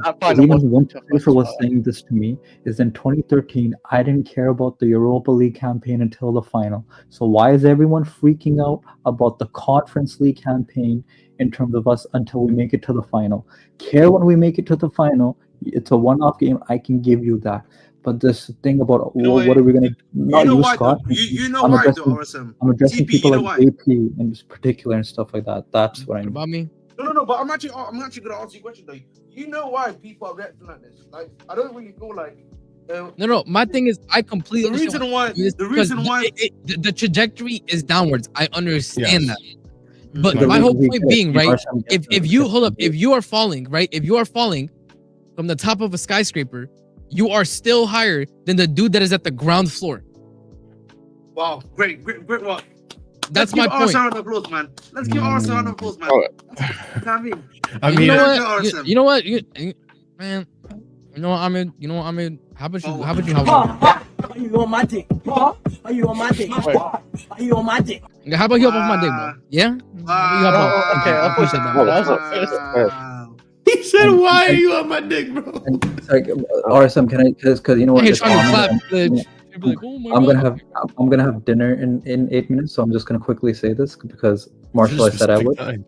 Go ahead. I'm gonna do a remontada for 2 seconds. Hey, let's talk you know about what? best I got you, fam. Let's I talk got about you, the fam. best. You know what I'm saying, Marshall. RSM. Oh, wrong one. Right. Yeah. Wait. It's time to cook. I don't care that you now finally admitted after we basically broke you down the entire that love season. and guidance. I actually need to eat, so I'll be back in 8 minutes. Yeah. There you go. I don't ahead, care you can cook. that this man changed his opinion after 3/4 of the season. Let's talk about the best left back in the world. You know, the guy this man said that doesn't provide enough in offense. You know, in the attacking third, he doesn't provide enough. I'm talking about the best box crashing left back in the world. You know what I'm saying? You can hold that on it. You can hold that. You know what I'm saying? Captivia region, my Captivia region, man. Marcelo region. You know what I'm saying? Hold that. Yeah. Where's Theo Hernandez? You know what I'm saying? Where's Theo Hernandez? Ahmed, where's Theo? Tell me about it, man. I still couldn't believe it. After the international, like the Euros, Ahmed still didn't see it over Kukurea. Yeah, he's I know, right? Right. Bro, I'm so glad for Bucharest. He's like one of the only fucking positives about this team right now. Like, I'm so glad. Yeah, I'm enjoying seeing Cucurella being the 99% of players Enzo Maresca hasn't improved. Sorry, I had to bring it back. Wait, say that again? Right there. No, that I'm glad that Cucurella is in the 99% of players that Maresca has not improved. Because apparently he hasn't improved 99% of the team. That's why guys, like, when you say comments like that, I just stop engaging. Like, we're not talking factuals anymore. Like, I agree with a lot of the criticism that was said today. That's why I haven't said anything. I agree. I nod my head and shook because honestly, what are you going to defend about Maresca in terms of like the motivation of players? I do think there is an issue there, right? I do think he should have probably played the kids, to be honest, like the youth. Let's just be honest. There's players there that you could have just played and you didn't have to risk injuring players. But at the end of the day, too, it's also be honest about when you look at the aggregate score, there is a mentality issue in this team.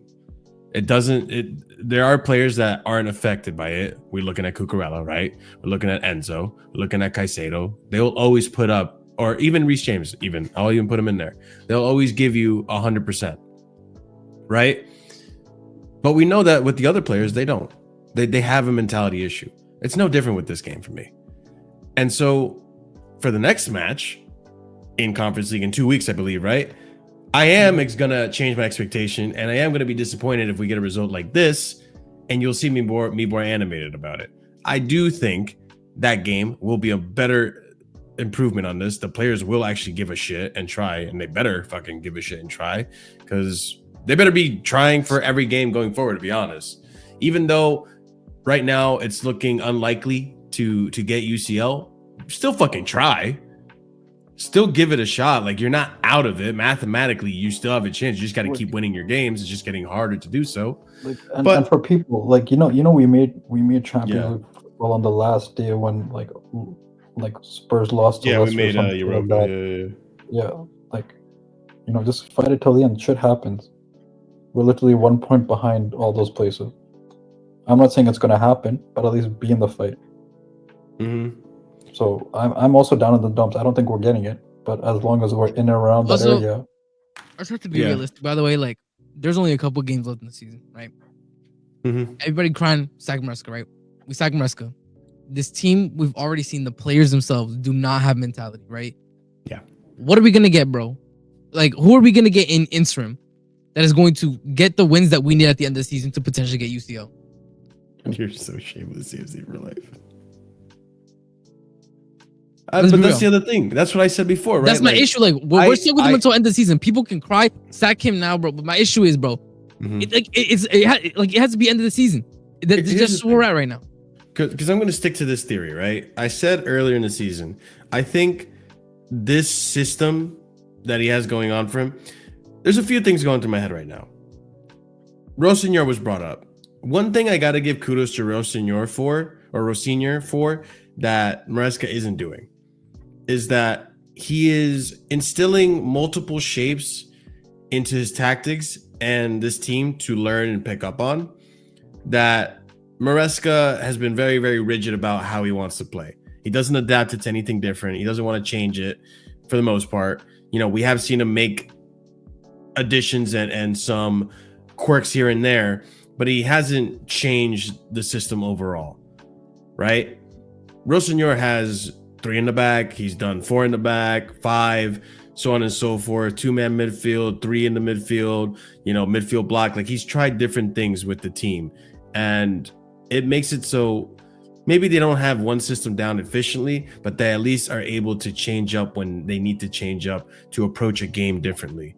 That's one of the biggest criticisms I had about the Ipswich match, is that when Kieran McKenna's team went up 1-0, they automatically knew to go to the next part of the plan, which was if we do go up 1-0 and we start winning the game, we take the lead, sit back, because they're going to want us to press them to take us out of our positions. For 20 minutes of that first half, that's all Chelsea did, was hold on to the ball and hopes for that. I hate that there was no adaptation. I hate that there was but that's not McKenna adapting. I'm sorry, they're a relegation side. If they get a lead, they're always gonna get into their shell. That's what any relegation side is. But the thing is, TP, wouldn't you say a good team that when they go 1-0 down, they're going to change the way they play? That's kind of what I'm getting at with, like, there wasn't a plan B. And you probably might rewatch the game, because I remember the circumstances you were going through and you weren't able to rewatch it. But when you see it, I think you're going to see my point, right? Because in that first half, it was just mostly like no one's moving, and I think it clicked for me. It's like, yeah, because they're trying to get Ipswich to pull out of their position, but they're refusing to. They're just sitting in the low block. And they were doing that for 20 minutes, just kicking the ball around, hoping for them to come in a position. It's like, bro, switch it up. In the second half, that's when we saw a change, when the manager went into the locker room and started talking to the players and saying, okay, now we're going to do this instead. We're going to attack the ball. We're not going to wait for them to come to us. You know, there was a tactical change. I thought you were talking about McKenna making a change. No. I'm just saying, I think you're talking about Maresca. Sorry. Apologies. Yeah, Maresca. I think that's something that comes from, like, one, players with experience on the pitch already knowing what to do in certain scenarios. I think that's a factor, and that comes down to recruitment. And I think the other factor being that maybe Maresca is way too, like, arrogant about the way he wants to play, that he just genuinely thinks it will trump everything no matter what. It cannot fail. Bro, it has failed. We've seen it fail multiple times. That's what these managers do, and that's ultimately, like, if this is going to be the way this club is built, Unai did it to an extent this weekend too. No, but that's ultimately, like, you see with these guys, and ultimately that's like why I said I want him gone, because as much as we may want these sporting directors gone, and I do too, they're not going. I don't think they're bringing anyone above them, and I don't think they're going to change their strategy and all of a sudden start going for, like, higher profile players. Whatnot. Like, I think everyone here has agreed the most likely window we end with come this coming summer window, regardless who the manager is the Lap, Hoosen, Gittins, and maybe one other player out of nowhere. If these are the players we're going to sign, we need a manager who's tactically flexible, because you're seeing it this season. We've now got to a point where, because certain players are injured, and that's going to keep happening because that happens, instead of Maresca he tried to tweak it and has decided to just overcomplicate everything and throw the baby out with the bathwater in some instances and just shit the bed in others. So I'd want a manager that's going to be tactically flexible, who's going to be able to change things up, who can just put players out there in a position that's going to help them and elevate them, like what Iraola does at Bournemouth, what Frank does. Like, it's not the best, but, like, that's what we've got to deal with at the moment. We have nothing else because these owners don't want to do anything else. So I've just got to, like, deal with what we've got at the moment. So yeah, like, I don't see it getting any better over the summer. I don't think getting in Delap and Hoosen and these men are going to help ultimately get to where we want. So just sack him off in the summer. Go and get someone, like I said, like Areola or Frank or something that can But at they least. won't. That's the problem. But Areola or Frank, respectfully, is gonna give us pretty much the same shit, bro. We're gonna maybe near top 4, maybe drop down, up and down. Like, I'm gonna be real with you, man. Like, Have a good night. Yeah, but RSM, I understand that, but bro, I'm going off like what we're dealing with these owners.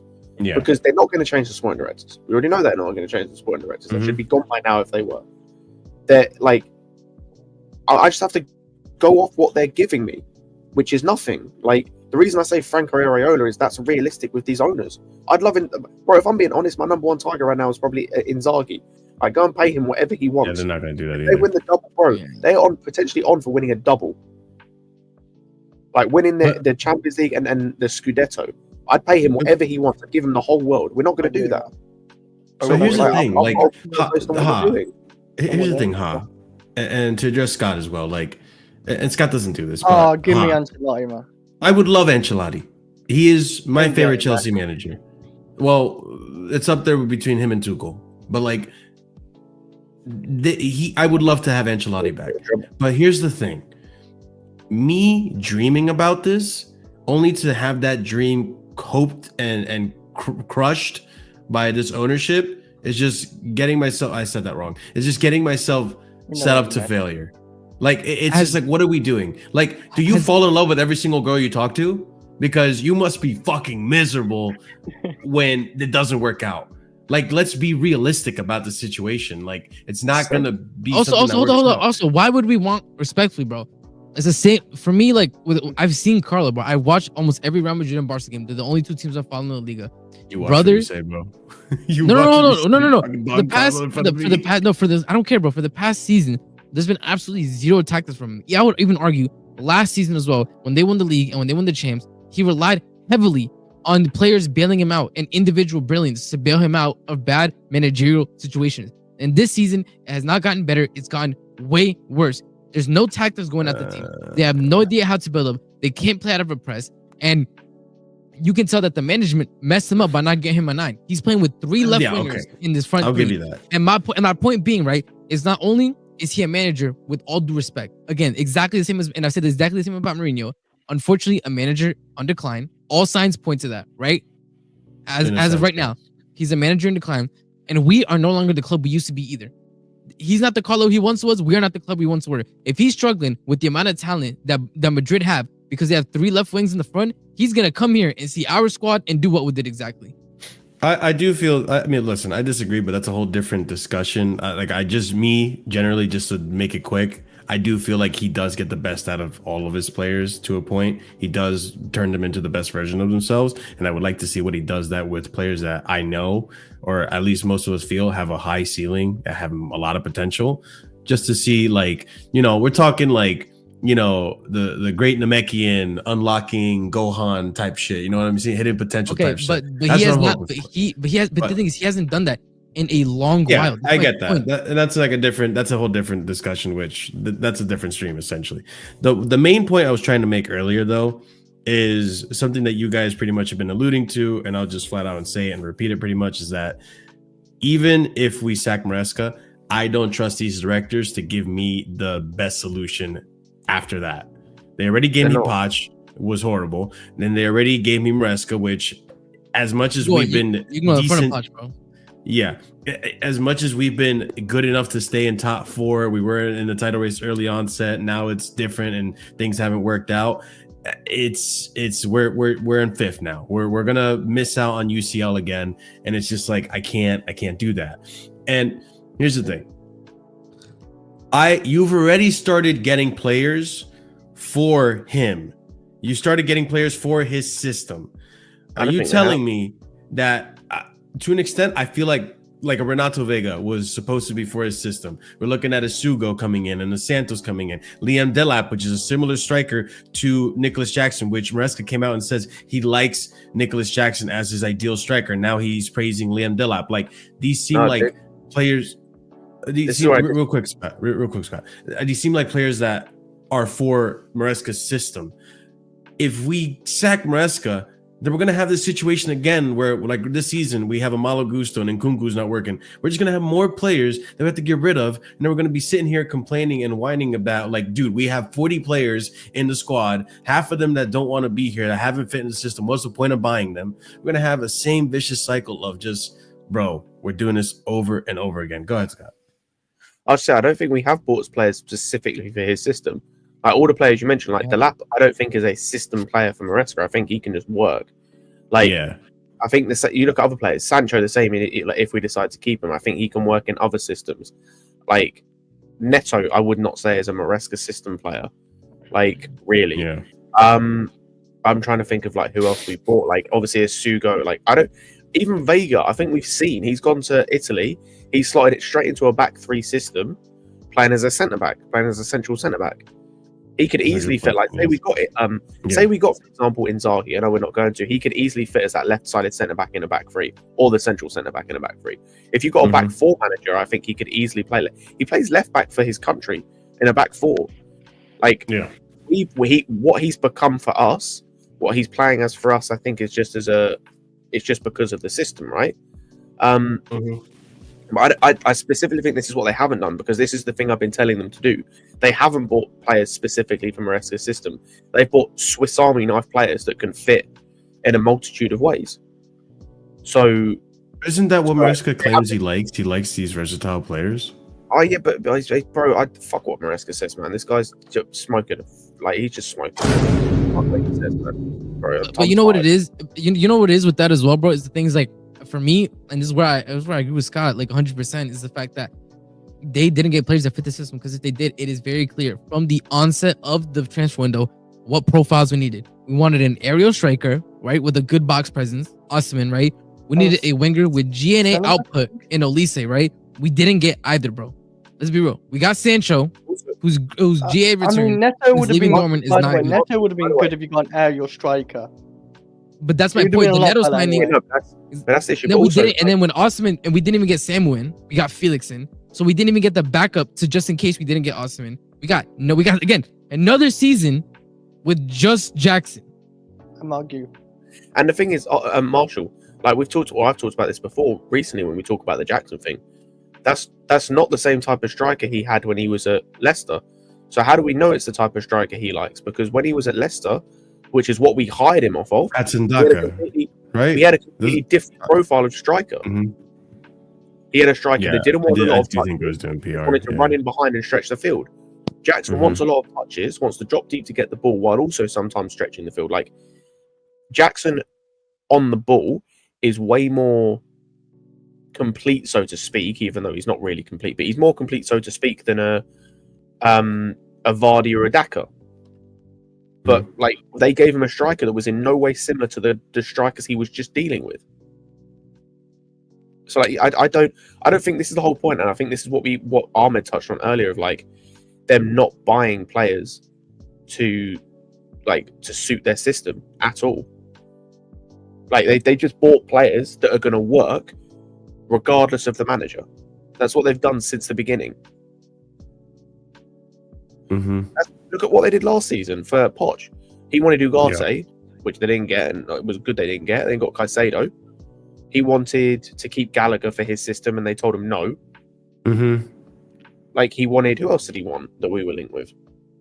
Are we talking about Poch? Yeah. Like Gabriel. Poch. By the way, Poch wanted Ugarte and not Caicedo. Yeah, no, I said him. There was who else did he want? There was other players that he wanted. There was a Gabriel. There's that one player that he was supposed to be the Mason Mount regen from Spain or something. Oh, Gabri Vega. Yeah, thank you, Gabriel Vega. Yeah, he was one of them too. And this is the thing: they didn't buy him specific players for his system. They bought players that were going to fit past him being here. Theoretically, they're not doing that. Like they're not buying players specifically for his system. They're buying players that might fit his system. And even, I'll be honest, even you look at some of the players we've got, like Gusto they bought before he got here, doesn't fit his system in the slightest. Like they bought, even Vega, we bought him. We played him like left centre back, left back, like inverting into midfield. It's like we didn't really play him in the position he wanted to play in. Like, yeah, again, I just think it's the way we built this team is nuts. I think, like I said, if we're going to continue building it the same way, which I think we are, nothing's going to change there. Having Maresca here is a pointless, it's a waste of time, because I think the way he's using some of these players is a disgrace. And then I don't think the level of player we're going to get is going to improve his system enough. Like, I think we're going to have the same issues next season we're going to talk about. And ultimately, if that's the case, there's no point him staying. Like, you might as well get someone, like I said, who is going to be flexible and just put players in a position that is going to help them and just kind of let them do what they want, sort of thing. Because I hate to say it, but almost like what Poch did, just better, just less chaos, less nonsense.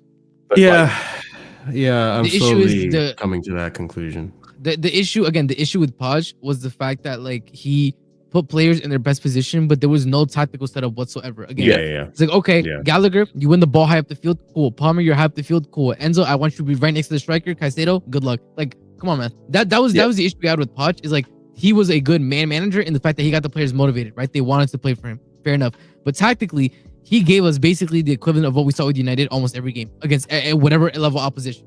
We played to level of whatever opposition we did because we made it a basketball game every single time. And unfortunately, that was entertaining, and that's why that's the only reason why everybody was happy while we were in 10th. We were in 10th, and we got more heat from Maresca in these past 6 months than Poch did ever, really. And and for me, that's the issue. Is I agree with Scott, and that's where I think that the inexperience comes in, because an experienced manager would realize 100%. I need to be more flexible with my system to get the best out of the players. I need to find a happy medium. I'm not going to try to fit square pegs into a round hole, because that's what he's trying to do right now. Some of these players, some of the system needs to be more fluid. It needs to be more open with how he can change his system to fit what we need. And that was one of my biggest criticisms of him, and my big criticism of him as well, is how long he stuck with Nkuku false 9 for before he decided to play Neto. That for me just shows me that you are willing to bang your head against the wall, relying on something that clearly doesn't work. And this is even before Jackson got injured. Because that Nkuku 85th minute false 9 sub that did nothing all season, he's stuck with, bro, for no reason. And what infuriates me as well is the times he is changed. Like, there are certain things he changed, like I mentioned earlier, that I think there's no point changing. Like, we've seen Gusto play left back. It's a fucking waste of time. It hasn't worked. The entire time he's played there, it will never work. You want to do that. You want to play Nkunku left wing and try and hope it works. It's never working. It's not working. It's done. It's finito. You want to try and put George a striker, which has worked and is good.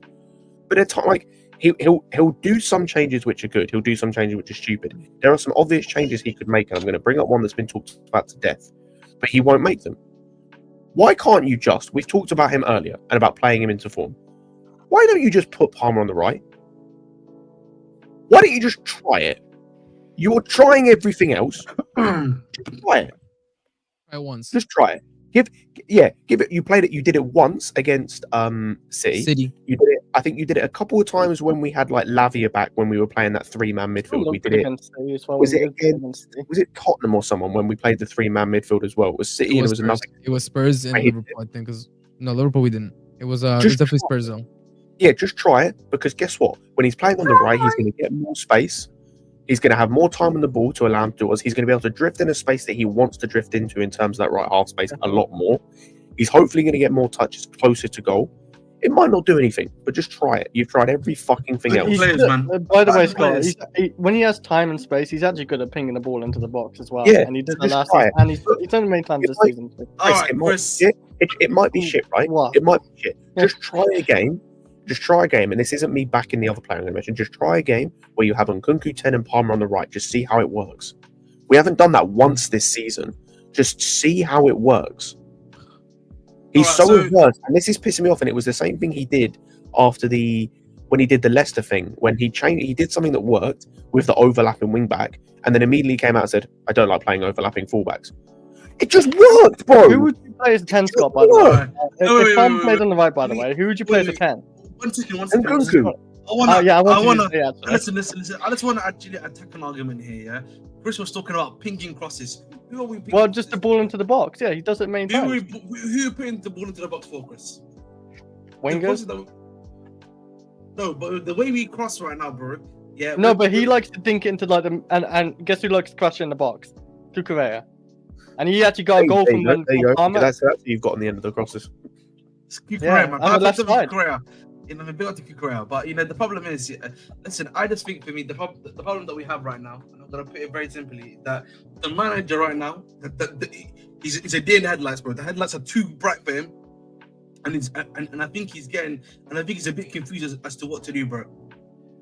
He keeps on thinking, trying the same thing is gonna solve his issues, but if anything, it continues to make stuff worse for him on some level with certain players, whether it be Palmer, whether it be now from what it seems like with Jackson and others. It's not bailing him out, and that's the problem you have when the guy that you've got is extremely inexperienced, bro. Oh, bro, we gave an inexperienced manager an inexperienced team, bro. Let's be real with me. Exactly. By the way, you know, this is where it's at, bro. Do you know what's jokes as well? I said this on Lewis' channel because I completely forgot about this until I saw someone on Twitter said this. We gave this guy a 5-year contract, you know, again. Yeah, we did. Wait. We didn't learn our lesson the first time. Wait. I thought we only gave Enzo Musco like 2 years. No, he has 5. We gave him 5 years. He got a 5. And then we changed it back for some reason. But this is my point. He's gonna be here minimum too. That's what I'm saying, because they knew regardless of what happened this season, regardless of what happens, because of the Club World Cup, he's staying until the beginning of next season, no matter what. Do you think if he actually bowls Europa League as well, do you reckon they keep him? Yeah. No. I'm saying after next season. I think next season he gets sacked for sure at the end of the season minimum. Yeah, I don't think he survives. You're talking about Conference League, Chris? Or you're talking about Europa League next season? No. If he bottles getting into Europa League for next season as well. Oh no. If he gets us out of any Europa League, then he's gone. He's cooked. Like I think Club World Cup. There's no way you can't defend that. Even I genuinely don't think he will. I genuinely don't. You don't think? That'd be crazy. You can't defend that. Like, honestly, no one can defend that. I know. I'm just saying, like, in general, no one can defend that. He has to go. If I had Marshall, I don't think you understand. I'd sack him the moment the season ends, brother. If I had my job. No, I understand. It's just the problem is you don't get to choose the next manager. They do. I don't mind if you choose the next manager. I mind if they do. I will say, in a sense, if Enzo Musco does somehow claw like Champions League football top 5 or whatever, I will still give him like next season, because I don't think we'll get much better if we do sack him. Like you said, I don't know who we'd get. I think the big problem I would definitely sack him. Perspective is that the managers that you probably want to get are locked up or like big contracts that are going to be very hard for you to break. But let's be honest though, like, and then there's the other. No, I'm just saying, like even if like, you know what it is, the people that will be like Nagelsmann, you know, like those ones, right? Those guys are already locked up in deals that are nigh impossible. You've then got the guys like Ancelotti, who again cannot work with the squad because he needs he only works with elite players. Let's also. I'm glad you're bringing that up, because let's also be realistic about this.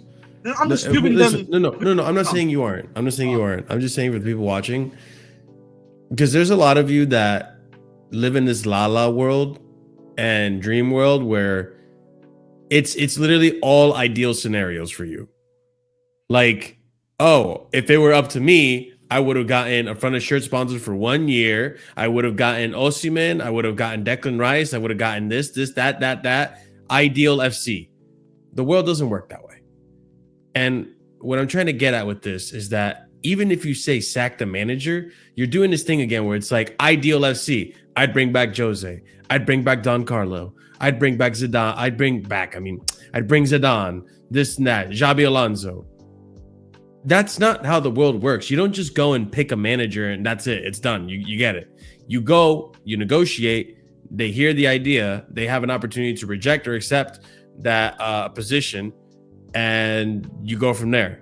Not all the times is it they accept. We're also not the Chelsea of old that any manager would laud at the opportunity. We're just not appealing as a club, which goes to what I was going to ask you, Ahmed, in the panel is, I mean, let's also take into account, even if we do sack Maresca, who or what would take over in terms of what managers want this job at this point with these directors. The problem right now with Chelsea is that we're in the opposite conversation of what was happening with Roman, right? the thing with Roman was he was a guy that was willing to spend, right? And he brought in as much quality as he wanted, right? And in his initial stage, in his initial and medium period, right? And so like as a manager, you always knew you were gonna get back to some level of high quality player, right? But then yes, he was sacking guys like every other year essentially, but there was at least understanding that you are here to win. You're getting the quality players. The problem that we have right now at Chelsea is that it's the complete opposite situation they've got there right now, right? You are being given materials, which you have to basically create water into wine for to be able to get what is being asked for from you by this ownership, right? And so and remember that you already got the fan base right now is very toxic because of the situation that's occurring within itself. So for me, I think and for me, bro, you can say fuck him, but you're doing a YouTube channel, bro. You know what I mean, Marsh? You know what I mean, bro? You can't keep saying, you can't say fuck him, bro. But like the problem is, come on, irregardless, bro. Like this, like I think for me, the way I put it is the block is too hot right now, bro. The thing is, I don't see a guy like a Thomas Frank. Even the people that people say Thomas don't come to this club. Thomas Frank is not coming to this club, bro. He does not want to come to this toxic environment. He's in a content environment, bro, in thingy, right? Iraola would know. These managers are seeing guys that are guys like if a guy like what's it called, Maresca gets sacked in his first season, all it shows to them is that listen, if you're inexperienced or you're not the skill to pay the bills, you're gonna get sacked. And you know that they're not gonna give you the players that you want as well, by the way. So for me, like it's a genuine lose-lose situation. So and the thing is, just even Marshall in regards to sacking him, which listen, I get sacking him. I hear it. I'm not against it. Because I already said Maresca is an quantity. So you guys know I don't mind it. I've got videos. Everyone Maresca out. Right. But like the point is, I also think the problem we also have of just even sacking him is then the turnaround period. Because remember, I think when does our season end? It ends like on the 20-something, right, for us? Because if you make conference finals, it's like the 20-something. It ends May 20th. Okay, Alexa, stop. Is that the Premier League? Because we have like maybe 2 weeks off or 3 weeks off before. Is that a Conference League final though? Because the Conference League final. Oh, the Conference League final. I don't know. That I don't know. Right, because that's going to be after that. So then that's going to be even less, by the way. So you're probably looking like almost like a 2-week turnaround before these guys are back in training then. Because so for me, if that is the case and that's what we're all going to be talking about right now, then who can you bring in such quick notion? Manager? The final, by the way, is on the 28th. That's even worse. Wait. The final. No, Ahmed. The final is 3 days after our game. Bro. After what? Sorry. What? Well, the final is 3 days after our last Premier League game, which is Forest. Cool. Which is Forest away. Hey, we're not getting top 5, lads. We're not getting top 5, lads. No, okay. Well, you're going to focus on Conference League. No, but the thing is, by the time we get to Forest, but respectfully, by the time we get to Forest, if there is literally nothing to play for in that Forest game, he's throwing it. Oh yeah. If there's nothing to play for, but if we can still stay top 5 and top 5, exactly. If there's even, I can't lie to you. This last quote from Matt, even though it's very conspiratorial, I can't lie to you, bro. I said this. I think that they're looking at the rest of the running and they're saying, UCL is kind of cooked, so we might as well just focus on the Conference League and guarantee Europa. Because position in the table doesn't matter at this point for us. It's still not cooked for us, because we're only 3 points behind. No, I agree, but that's what I'm saying. I'm saying that's what they're probably saying. It shouldn't be. I agree. It shouldn't be. That might be what they're trying to say. I don't know. I feel like that's kind of. Now I've seen that, by the way, because I didn't know that's when the Conference League tie was. Like, I'm doubling down on what I said. I would literally, the moment that Conference League tie ends, I don't care if we won it, hand him his P45 handsy flick style and tell him thank you for the Conference League. Now leave. Matt, and then what? And then my whole point. And then what though? Because again, my whole point is the sporting directors are going to continue cooking. And for me, that is. Let me continue. I had all of them. All of them can leave. I'm talking to him. Bro, you know what? Fuck it, bro. I agree with you, bro. Just nuke everything. Matter of fact, tear down the administrative building and rebuild it in a week. I don't care. And while you're Do at it, everything, bro. reconstruct Stamford Bridge, tear that down, get the new, do everything. Just bulldoze the whole thing. Okay, no, but real talk, by the way, we messed up, and no, the owners messed up giving the keys to the kingdom to these two chuckle fucks. Because at the beginning of the project, if you got a competent sporting, you could have gotten any sporting director in the world. Bro, you go to any sporting director in the world and you tell them you are going to get 1 billion in 2 windows to use how you see fit. We could have gotten top of the line sporting director. When you put it that way, we could have gotten anybody. Instead, we got the two chuckle fuck brothers, bro. Yeah, it's not good, dude. That's what I'm saying. Bro, like 1 billion in 2 windows. We could have gotten anybody. Any sporting director would have left pretty much. Almost any sporting director would have left. I don't know if it was you, Marshall, who said this or someone said this, but like they said that the signing of like Quenda and Isugo essentially means these guys are gonna still be here for at least next season, if not the season after, when Isugo comes in. I don't know if that was you or someone else, because I remember someone said that to me. It wasn't me, because I don't believe that. You could still. Here's the thing. I think what RSM is saying is that, or at least what I think RSM understands, is that they probably still want to go this youth model, but they would probably go for better talents that are more suited to the Prem, maybe, or maybe have a better pulse on what youth players you should go for, or players that fall under the model that the ownership want in terms of the requirements. And you go for the Kvaratskhelia, you go for the Barcolas, you go for the Desiree Doués, even to an extent. I don't know if Marmouche is in that age bracket, but like there are players you could go for. And not to say we haven't. We do have some players that I think will be top talents, but like you could have had some that were for the first team that could have better served us. But these sporting directors failed in a lot of those signings. We've seen it with some of the signings that we've already sold in January with Cassidy. We've seen it in previous with Carney. Carney wasn't them, but like Dacha Fofana. There's players out there that it's not been working out. And we're sitting here with the owners are sitting there with their hands, sitting on their hands and not doing anything about these directors. And listen, the young signings that they have, sure, that was their job. They have to do their job while they're still in their job. But they could bring in another guy. They don't have to be there to foresee if that signing is getting played and I got to watch his first game at the bridge. Otherwise, it doesn't count. Like, you know what I'm saying? Like, they don't have to be there for that. They could sack him and then get another director. It's like, listen, the signings that he's gotten so far haven't been great. Go ahead and rejuvenate the squad and give me better signings and whatnot. It's just, to me, they could go at any moment, but I don't think it's gonna happen this summer. It could, but I don't think it's gonna happen. I do think you got Club World Cup coming up. There's a summer of asking ourselves what's gonna happen with the futures of Andre Santos. What's gonna happen with Petrovic? What's gonna happen with the signings that you've gotten already? Are we gonna sell them, or are they gonna be for the first team? There's a lot of decision makings. I got decisions that have to be made. So I don't know, man. It's frustrating.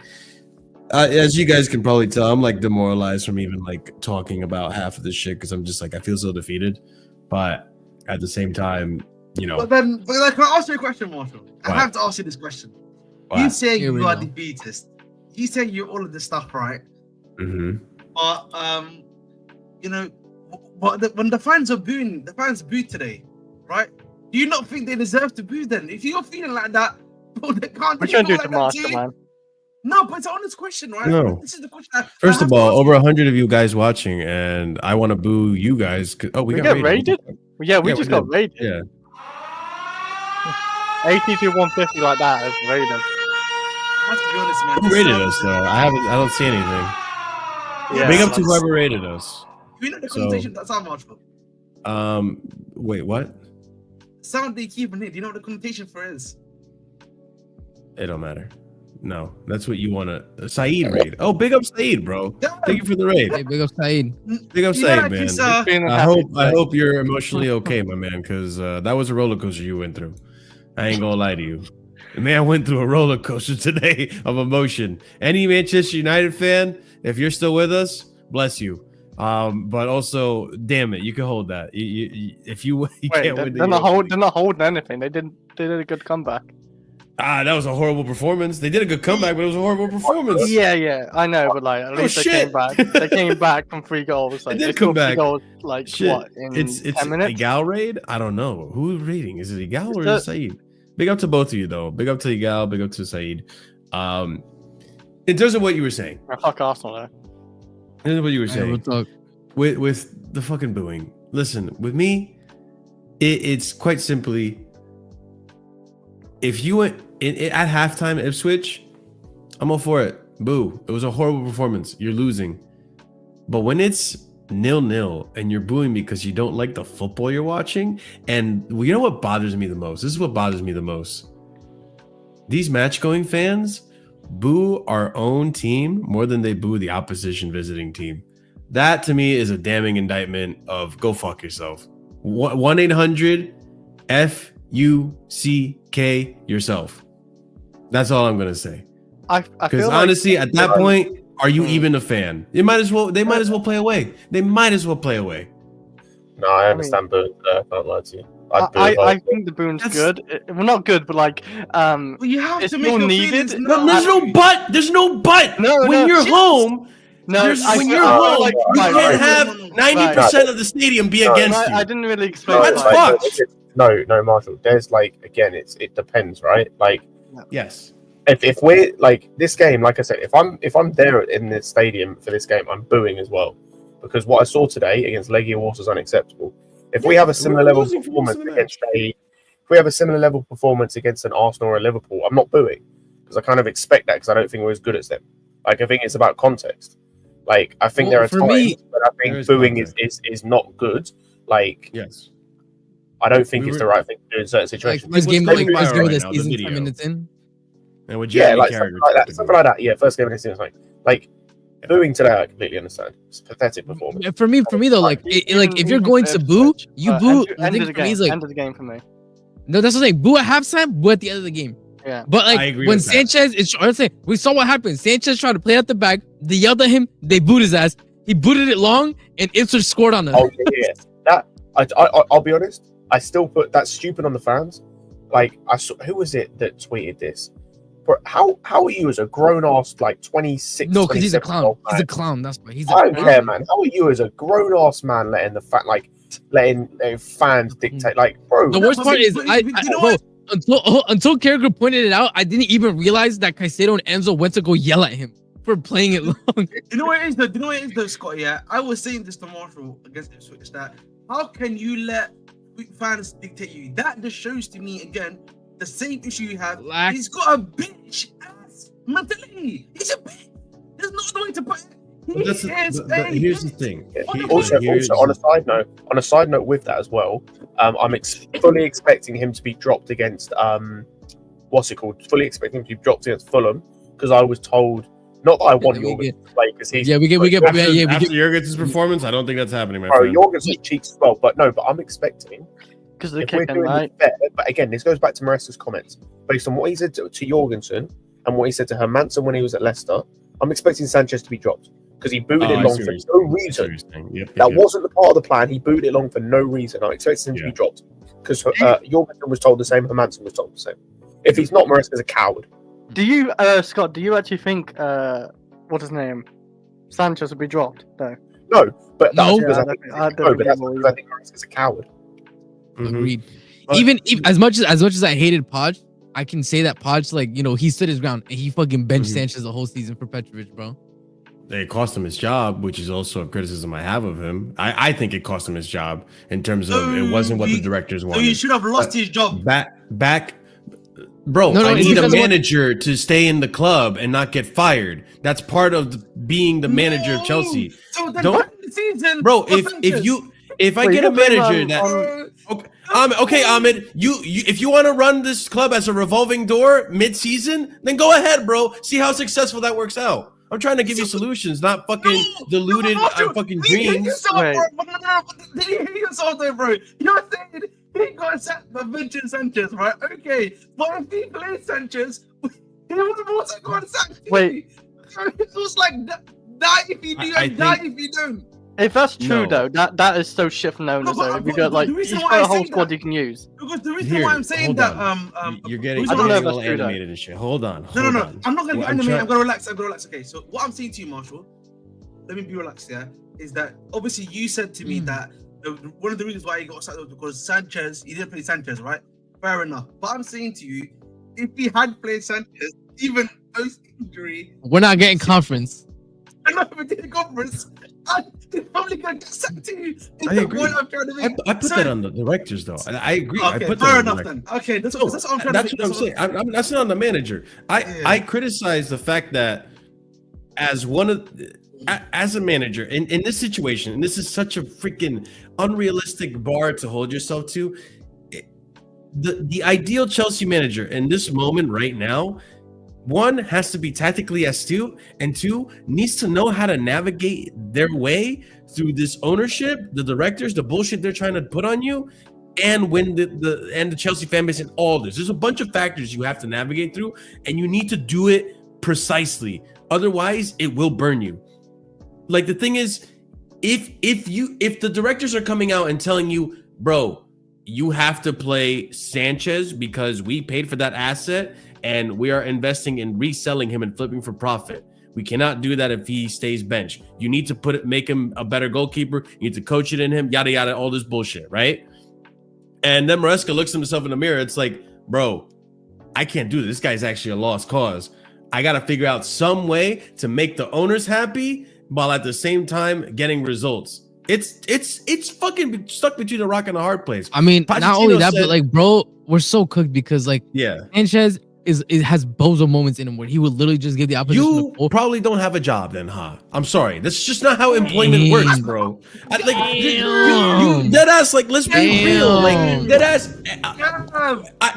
If I have to do what I gotta do to survive, this is what I'm saying. I'm asking the next Chelsea manager, gotta do what you gotta do to survive. If I have a manager coming in here with a whole ass spine telling me, hey, yo, I'm gonna be a pushover. Fuck you. And then he gets sacked. What good does that do my club? What good does that honestly do my club? If I have a manager that's constantly just getting sacked, another one with a spine, he gets sacked. Cool. All I'm gonna do is sit here and bitch and moan about the ownership constantly sacking these guys. They want a Muppet. Yes, man. We'll make zero progress. I promise you, we'll make zero progress so fast, faster than you could ever believe. So. Sounds like someone. Yo, God. RSM is so quick with it. God damn, bro. Yeah. That's the Chelsea job application right there. Not the sound too. It's so quick with it. Holy shit, bro. Yo, oh my god, bro. Why did you have to say it like that, Marshall, bro? That was so vicious, bro. My bad, Ha. My bad. I'm sorry. I got heated. Because this is something like, listen, at the end of the day, I'm passionate about my club. I'm passionate about Chelsea. That's why I'm still here despite I don't want to stream because honestly, I don't care about this club right now. I'm so pissed off with them. Ipswich literally just broke me. But back to the point, right? Like, at the end of the day, in terms of what you had said before, Ahmed, and what the fuck did you say before that I wanted to get back on? Is it the Sanchez thing? Well, I was talking about the Sanchez stuff, like the Sanchez thing. Oh, the audience booing, right? With the mentality. I need to check. Something's beeping in the background. I'll just say this thing and I'll go check that real quick. In terms of with the Sanchez thing. You can come back for it if you want to. No, I'm just saying, if you know the player is a little bitch when it comes to mentality, right? And like when you know he's in terms of mentality, you booing, knowing full well how it's gonna affect him, doesn't really help. You're only adding more fire to the situation. You're only putting salt on the wound. That's kind of the point I'm getting at. I know I detest Sanchez. I leave that shit for Twitter. You know what I'm saying? Or I just wait till halftime or whatever. Or at the end of the game when I see him face to face and I can look him in the eyes and be like, boo, you suck. Fuck you. You're the worst keeper ever. You know what I mean? It doesn't have to be during the game where I need you to have a performance. Because at the end of the day, the way I see myself as a fan, I'm one of the players on that pitch. Well, I'm not, but I'm affecting the game, and I need the game to go in my way, and I need to help these players and motivate them. Because, listen, I know they get paid a fuck ton, but at the end of the day, they are fucking humans, right? And it's one of those. Fuck you. They're humans, and they're outside of football. They're just normal people, just like us. Bro, the thing is, remember, look at the level. By the way, look at the level of performances. Look at the level of performances that Caicedo puts in, right? Game in, game out. Even he said last season, bro, I'd rather play away. He did, yeah. I think. Like, Listen, and this is somebody. I will say the Wake is actually amazing normally. So. By the way, and this is somebody who has put in performances regardless, home or away. He puts in the performances, but even he said, I'd rather play away. You know what it is, boys? Yeah, I'm gonna add some nice little, ketchup mayonnaise to this. You know what I mean? But the way I'm gonna put, I think one of the things we need to realize is that when, you know what, Chris, man, don't fuck a sheep. But you know what it is, yeah. I don't think there's any need for that. Yo. Sorry, Chris. Sorry, Chris. I'm a my dickhead. God, bro. So sorry. Christ. Yeah, but like the point I was trying to make. Yeah. So the point I'm trying to make is that I think we need to also realize that Chelsea is a very hostile environment. These brothers, they're very demanding. It's the same as Real Madrid, bro. The Real Madrid fans, bro, they don't hype up these They're more players, brutal than us. Yeah, they're more brutal than us. So, so I think for me, the thing is that a lot of the time these guys that we have like at Chelsea, these guys are always going to be demanding. I mean, it's nothing new. Chelsea, it's always been like for years and years. And it's always been like that. And so for me, the problem becomes when that's the type of thing that we've got right now, right? Then I don't understand why we're surprised by this. You know what I mean? Like, it should not be coming as a surprise, in my personal opinion. But I think for me, this is also a part of the problem that we come back to, which is that what is going on from a with the directors, bro. If you're seeing the sort of things that's happening and taking place, and this was at Brighton when he was playing at times, and they took him out, then why buy him? Because this also was happening at Brighton, by the way. At Brighton, he was under a lot of pressure, and he kept unveiling too. People seem to forget that. He got dropped, yeah. Yeah, but he was third choice. He was third choice. Yeah, second. Yeah, so for me, if you already know that and you've seen that taking place, then what's going on? I don't know why we chose him. These man really love taking other teams like sloppy seconds or like their hand-me-downs. I've deep that, They really love taking their other teams hand-me-downs. It's crazy to me that bro, we bought so many keepers, and the thing is that Jorgensen doesn't have the Bozo moments, but he's a shit shot stopper. He's pairing it right into a dangerous position. Today was easy. Has a Bozo moment. The way he does. He was so bad today. Today was his worst performance. Marshall, generally, remember what? Do you remember bro, the stuff I told you? He damn near could have saved both goals, by the way. But his hands, he generally made out of biscuits, bro. His fucking hands are made out of biscuits. But you know what? You know what makes me mad about this whole situation? Where the fuck is Prime? Where is Prime, bro? Prime, come out here and defend your boy. Because every time I keep telling Prime, bro, Jorgensen is just as shit as Sanchez. There's no difference at this point. I wouldn't play one over the other. The difference is what they do have two strengths and two weaknesses. Sanchez's weakness is kicking. I think Jorgensen's strength. Yeah, but ultimately, bro, I agree. Their weaknesses are different, but they cause the same problem. Because Sanchez's kicking causes us issues, and Jorgensen can't save a shot for shit. So it causes us. We still can see goals. Let's also be honest. Okay, are we going to place the majority of the blame for the first goal on Jorgensen inability to time a ball and actually not foul a player in the box? This is the second time. I don't blame for the foul. I put everything leading up to the penalty on Tosin. My man was just walking out. He should have done better for the save though. I don't know what Tosin's doing because the guy, Eckhart, I think his name was, the attacker that got brought down. This is Jorgensen on goal, bro. This is Jorgensen in goal, bro. This is my shot. This is my shot stopper, bro. He's so this is literally what it looks like, bro. This is literally what it feels like, bro. How did that pen go through him? That pen went literally through. Yeah, He's a that's what I hologram. was gonna say. Like, that's what I That was gonna pen say. went right through him. He dove The penalty- correctly. He dove penalty on was time. I want to see if I can find a picture. The penalty was down to Bro, him. look at my fucking keeper, bro. Bro, I can't win. His arm froze. Uh, Oh no.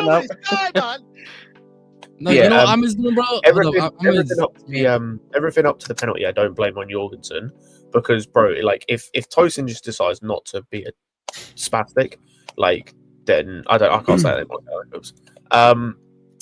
Yeah, if he decides not to be an idiot, then like where the ball goes to Peckhart, he's literally standing in position to block that. So no, I don't put that on Jorgensen. Like Jorgensen has to die for it when it's where it is and just gets it wrong. The penalty, bro, just fuck off with that save, man. It hits him in the face, bro. Bro, I'm literally telling you, bro. Literally this. Bro, it Literally makes this. You know, I listen. Oh, bro, that's bad. listen, yeah. I said this. I'll say this again, and I'll say this for life. Yeah, that guy is genuinely that guy Jorgensen is one of the worst signings we've made, bro, ever. No cap. Mad. How much did it cost? How much did it cost? He cost us 25 million, and for 25 million, you could have Wait, got a what? Chevalier. Jorgensen? Yes, you fraud. No way he cost 25 million. First, he cost us fucking 25 million, bro. Oh, there's no way. He I'll cost look it 25 up for you. M's. I'm looking up. Wow, look at these Pornhub tabs, man. Crazy. 100%. This Pornhub star of a C? Oh, who's the OF goal? Wait, you're throwing me off here, Ahmed. Hold up. There is a Sorry, transfer. Okay. I'm gonna look price to Chelsea Jorgensen. Because I don't would believe still that. There's say- no fucking way. I don't know, man. We've had some really bad 24.5 signings. million euros. Yeah, see, I don't know. For that price, I don't know if it's that bad, 24 bro. million. No, we spent It's 20 million pounds and it's still a lot. What the fuck? It's a trash signing, but I don't know if it breaks top 5. I'm real with you, We man. literally we No, spent 69 million on him, KDH, and Kellyman. I feel sick. Kellyman, big up to the easy young lad, yeah. I'm not gonna cook Kellyman. But where has this Not guy been all Kellyman, season? man. He was Injured. injured. He was injured. He was injured. He got injured in the beginning of the season and got injured again. I was like, Ahmed, he played 3 games and then got an injury that's kept him out the entire season. Literally, yeah. No cap. Petrovic price. Bro, 69 million, you know, we could have spent that on Osimhen.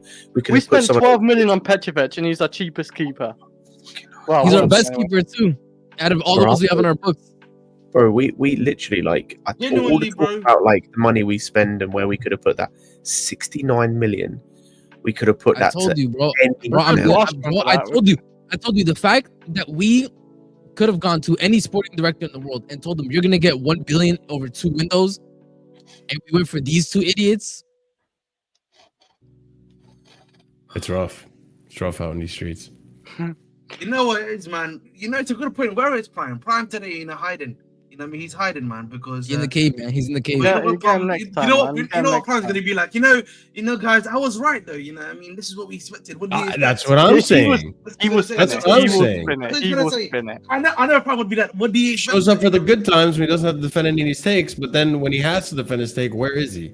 Because I was looking forward to having a conversation with Prime about Jurgensen. How are you going to defend this? Don't worry, That's he true. would spin it. He would spin it.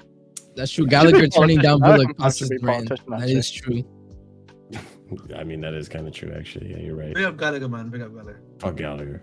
Oh, Gallagher. Yeah, fuck yeah. You know what it is, man. Keep saying fuck Gallagher, but Gallagher's had a better season than Chelsea. So what does that say? What they're gonna win nothing. They're literally winning nothing. What does that mean? Like, he's not a club. You're reaching, bro. Yeah, but He's not also a club. winning. He also won nothing. Doing a reach around over there. He's not even their main star. If we don't win anything, We will. We'll win the conference league. Don't worry. oh my goodness me, what a comment! by We Jacob. will celebrate. Hey, pause. I think Jacob's Oh. past Ramadan. I think Jacob's past Ramadan too. But, Pick up Jacob. Jacob's What do you mean by that? All right. Anything else we got to talk about? I feel better. Any You're not really confidence trying for to any confidence for Fulham? Nope. Not really. You know what, Well, man? it's- I away. almost said something crazy, but I'm just gonna say, man, there's gonna be a lot of ground and pound going on against. Again, what? Not crazy. If you know What? UFC, you know UFC is. That's UFC, Marshall. You're Nah, a UFC fan.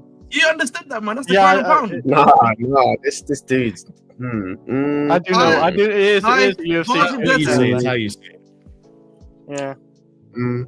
It is a UFC term now. Thanks for that, Chris. But listen, I think for me, I'm not a UFC fan. it is, man. At the end of the day, man, there's a lot of Good to know. Hey, cheers, Chris. Fun facts. we could be put into an armbar against Fulham. They might put us into a rear naked chokehold.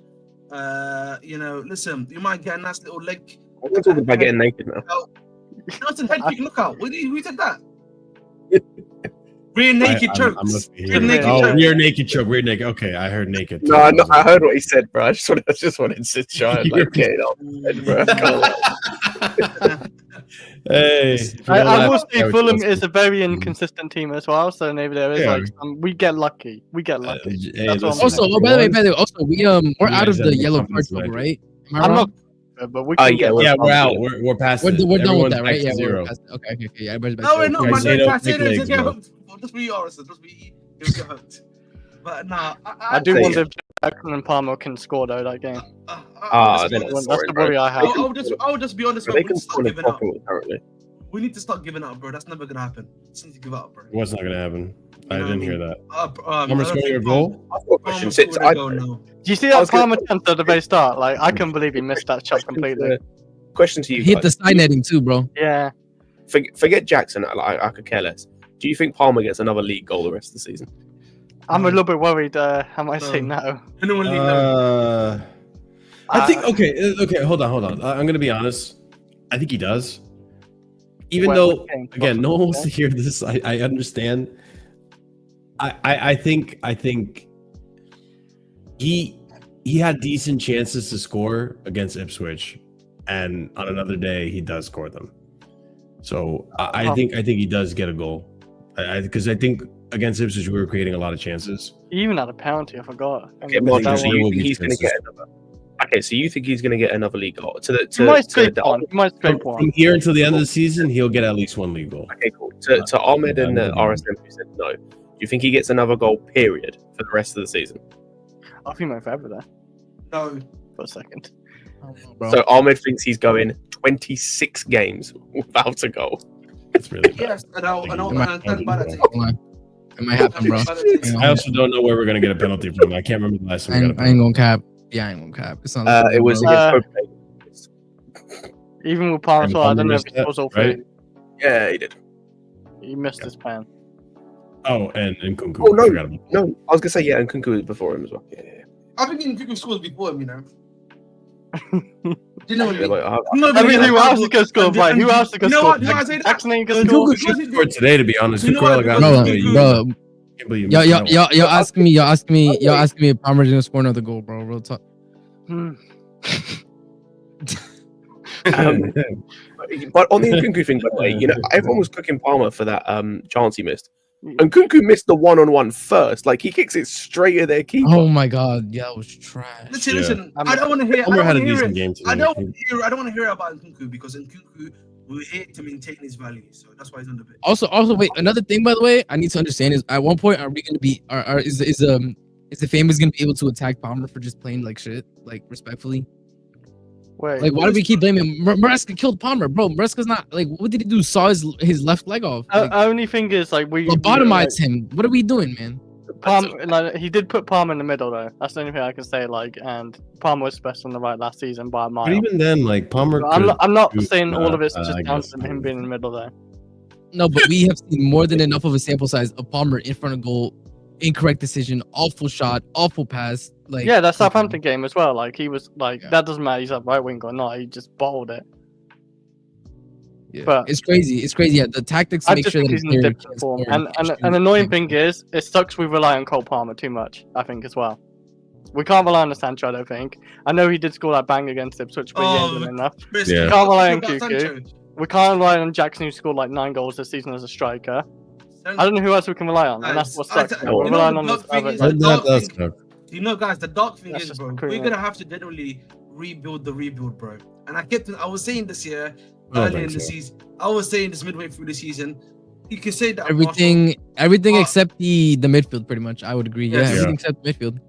So that's basically and the rebuilding fullbacks and the fullbacks. We just need backup. Overgeneralizing. That's 4 positions, Marshall. We just said right now. I would say That's center not back, rebuilding center the back, rebuild. center backs, keeper, center I'm back, saying We're rebuilding parts of the team. Sure, you could say that. But rebuilding the rebuild means you're rebuilding more than half. We're rebuilding half the squad, bro. Marshall, it's low key. The thing is, Marshall, it's low key half the squad because we need keeper, center backs, wingers, striker. Like we're not touching any of the midfield 3. I'm okay just signing 1 center back. And the fullbacks, but minimum we like again like we're looking at goalkeeper in terms of problem positions, right? Issues of quality. We're looking at goalkeeper, center back, winger, striker. That's almost half the team. Yeah, it is.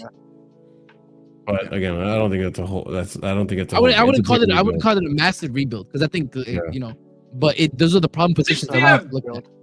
Yeah, I also think it's. I like I said this before. My point of view is like I look at that like we're improving on the positions. Yeah, but yeah, it's I don't have anything to do. Do you have anything to do? It's I don't have anything to do, bro. That's why I'm here streaming about Chelsea. All right, then, let's go. I don't know where we're going. We're going to the bridge, bro. Like, no, I'm going to is that where we're going? I'm going to the Sinners. I'm going to the West End to watch the Sinners. That's why. Oh, what are you watching? The Sinners. The Sinners. Oh, the Sinners. I thought he said the Sinner, and I thought it was like another. Let me know if it's good. I'm gonna have to. Yeah, let me know if it's good.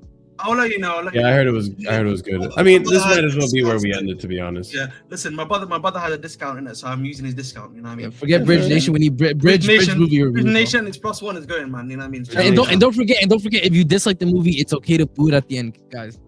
At the end. At the end. In the middle, beginning, middle, and hey. You know what? Yeah, at the end. You know what? Part of it. You know what? Yeah, Marshall. Actually, you know what? Yeah, there's something we didn't even talk about that we should have talked about today. By the way, what do we miss? Here we go. Right. No, it's actually a good point. This had like our lowest attendance ever. Like, yes, that's true. Ever, yeah. But, yeah, and that I think for me, actually, and I want to, and now Scott can say he don't care, but I actually think that might be low key. That might be, if they continue stuff like this, that might be low key a good thing for us. Remember one of the things that we spoke about here, right? One of the things, one of the things we talked about before was that idea of like, the fans like, pockets, right? That's something that we should be looking at, right? That's what I've been saying. That's what I've been telling people. Like, listen, if you're upset with the ownership as much as everyone else is, then you have power within your jurisdiction to not feed into more of the mediocrity, right?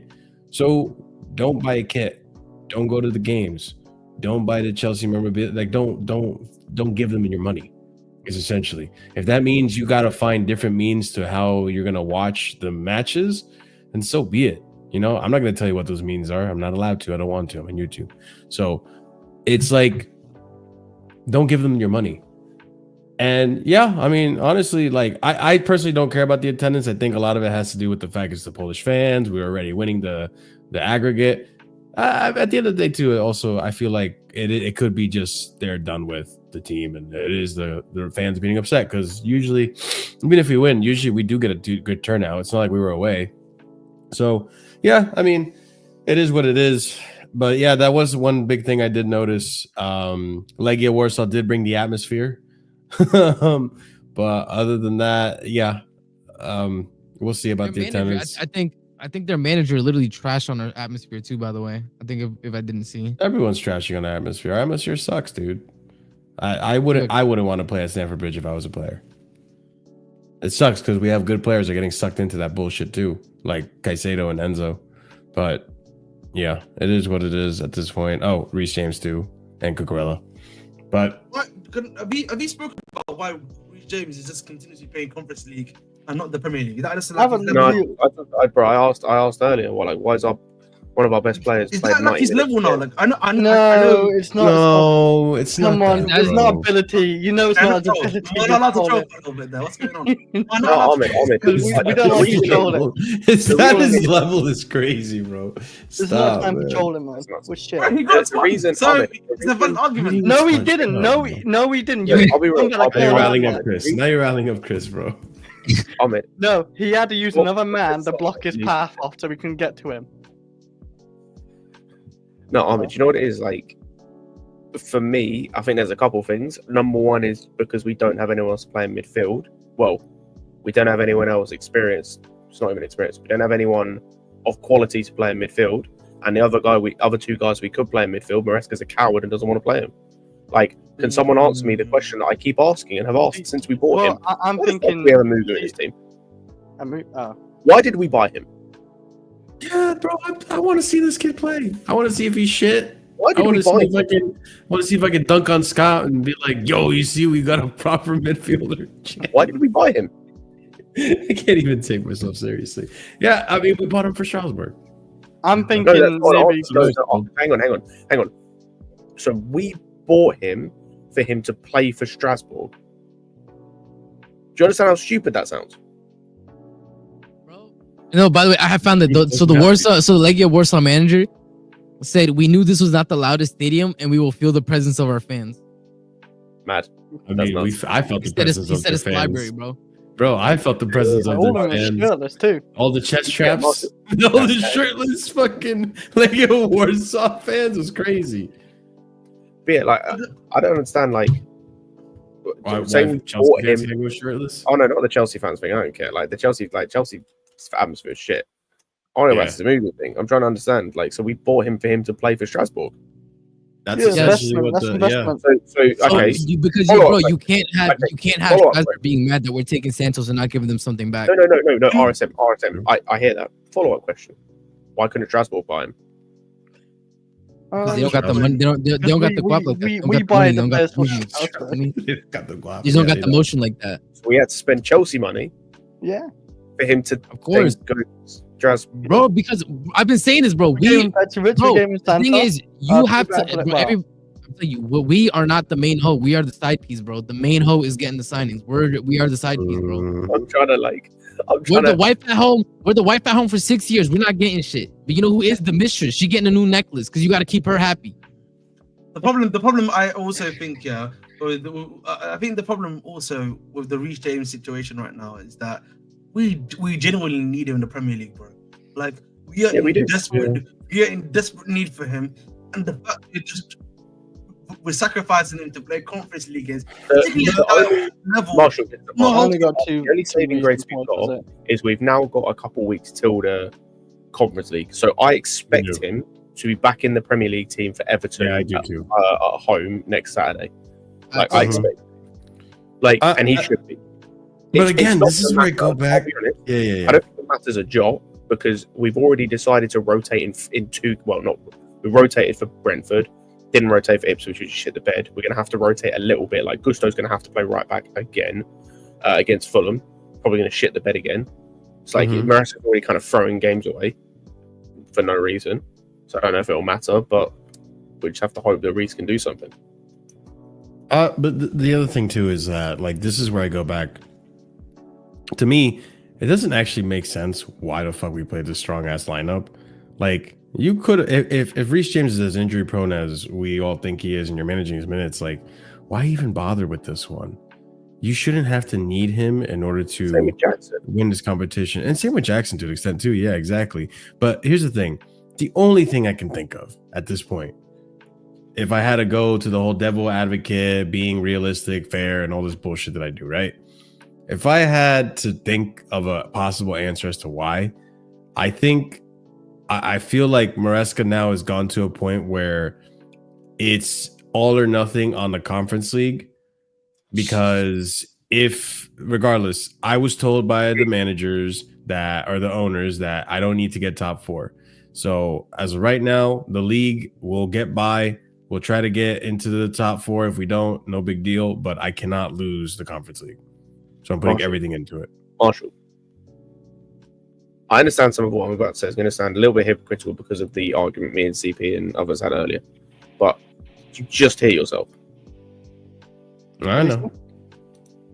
We're going all out. Okay, Hodge, so should we lose the Conference League? No. I think the wrong wording here. I think I understand what Haz's trying to say, and I'll say it a bit better. I get it too. But we need to go. We, Chelsea Football Club, need to go all out for the Conference League is as disrespectful as the comments I heard RSM say Maresca earlier, that RSM repeated that Maresca made earlier. they're as disrespectful. Because Like, Chelsea literally that's still have not- Champions We League football. we have spent the entire Conference League outside of the last couple games playing our B team and wiping the floor with damn near every team we faced. Mm-hmm. Yeah. So you're telling me we now need to focus fully on the Conference League and play our best teams? And it's like, I understand doing that against Betis or Fiorentina. For me, it's taking it seriously. That's the thing. No, By the way, a a new Maresca quote has hit the timeline. Oh, Oh, fuck yeah. What's up? What's up? Oh, Hit me. no, with wait, it. this is sounding I need my crazy, bro. dopamine. Enzo- I need my dopamine hit. Enzo Maresca on tonight. Was it a setback? And he says, for sure, in terms of setbacks, it is a setback for us tonight. We lost the game. But I think probably the other clubs in this moment can feel more confidence around them. This is football and it can change very quick. What the What? fuck is he saying? Yeah, What? do you mean Sorry, by that? what do you mean? Sorry, hang on. What does he mean? He said, okay, I'll repeat the part that I didn't understand. He said, I think probably the other clubs in this moment can feel more confidence around them. Huh? What? But you see that comment that he's saying. He legit is saying telling you that Lost. the other. He's saying the other. dude. No. Read again RSM. I think they're Yeah. not getting a bag, but He said, for sure, in terms of setbacks, it's a setback for us tonight. We lost the game. But I think probably the other clubs in this moment can feel more confidence around them. This is football and it can change very quick. what he's saying here is that if you look at the clubs that we're competing for, right in the top 5 race right now, right, those guys are probably more confident, than us because we've just had a setback. That's what he's basically No, trying to say. are you talking? Okay, this is why I'm confused. I thought he was talking about the teams in the Conference League. No, I don't think he's. I think for me, Bro, he's talking about He's talking about the Premier League. That's what he's talking about. It's because after that quote, he then said, it's a learning this is the full quote, by the way, because last time I read the full quote is, it's a learning process because of the amount of games we've had this season. You have to play every 3 days and decide when to rotate players. It's a learning process for me. We have 8 games to go and they are all finals for us. Hopefully you can win on Sunday and give us a big boost. No. I'm sorry. But see, This doesn't. you have to there are understand multiple it. That's why you have to understand it like that, Scott. Like that's why I No, let us breathe I for a don't little have bit. to understand anything. That, bro. Like, bro, again, Damn! All right, this guy, and Oh my god. I've seen people talk about this, and it's not something I agreed with at the time. I still don't know whether I fully agree with it, but I can understand people's frustrations. You can't make those comments after effectively throwing the Carabao Cup away by rotating the entire team. That's true. Exactly.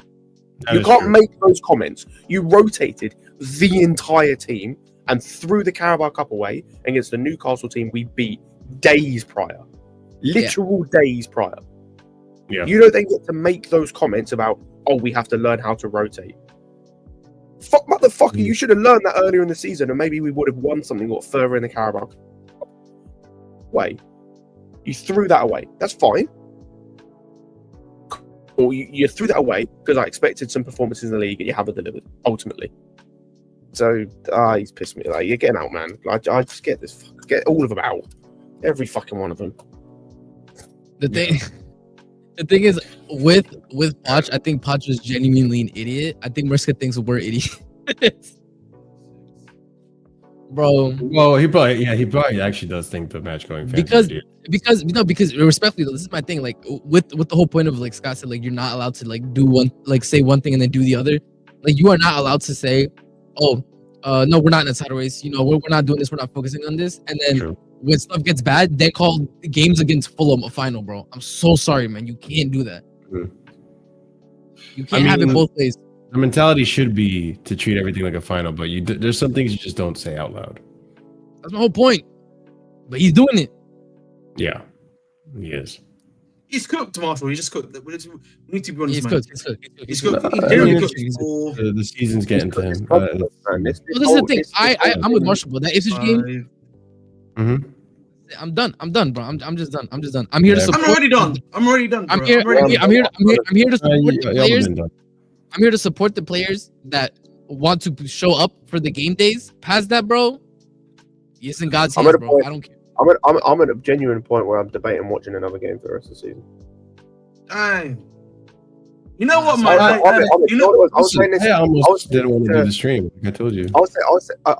I said this to Marshall backstage when we came on. Like, I was working for the first half an hour of the game, so I was kind of half watching it while doing work.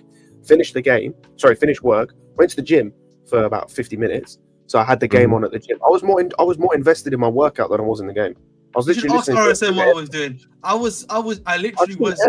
He was playing on his DS. Bro, I was playing my DS. I literally started the stream on my couch, bro. I was in my kitchen. I couldn't even be. I even was questioning, if I should do. Bro, no, we were losing 2-1, and me and Ahmed were talking about what game console we played in our childhood, bro. It was cooked. We literally were talking about what's it called? Yeah, how we used to watch anime back in the 2000s, bro. Yeah, man. That's how bad it got, bro. You know, but I can't even lie to you. Some of the games that we watch, like the game against Ipswich, bro. I heard that for a good amount of it. We weren't even talking about it. It's bad, man. And the thing is, it's not even like it's like back in the day, or like back in the past, Marshall. Yeah, where we were finishing 12th, but it was hurting me to finish 12th. I feel like we've gotten past the 5 stages of grief, and now we're a lot of us are into. We're in acceptance. We're in acceptance, bro. I said this earlier, though. I said this in the beginning of the season. Like, one of the key reasons I do not, it has to be top 4, because I feel like a 3rd season in a row, you start to get fans that become complacent, and then there's an acceptance that this is now the new standard. And I do not want to disagree.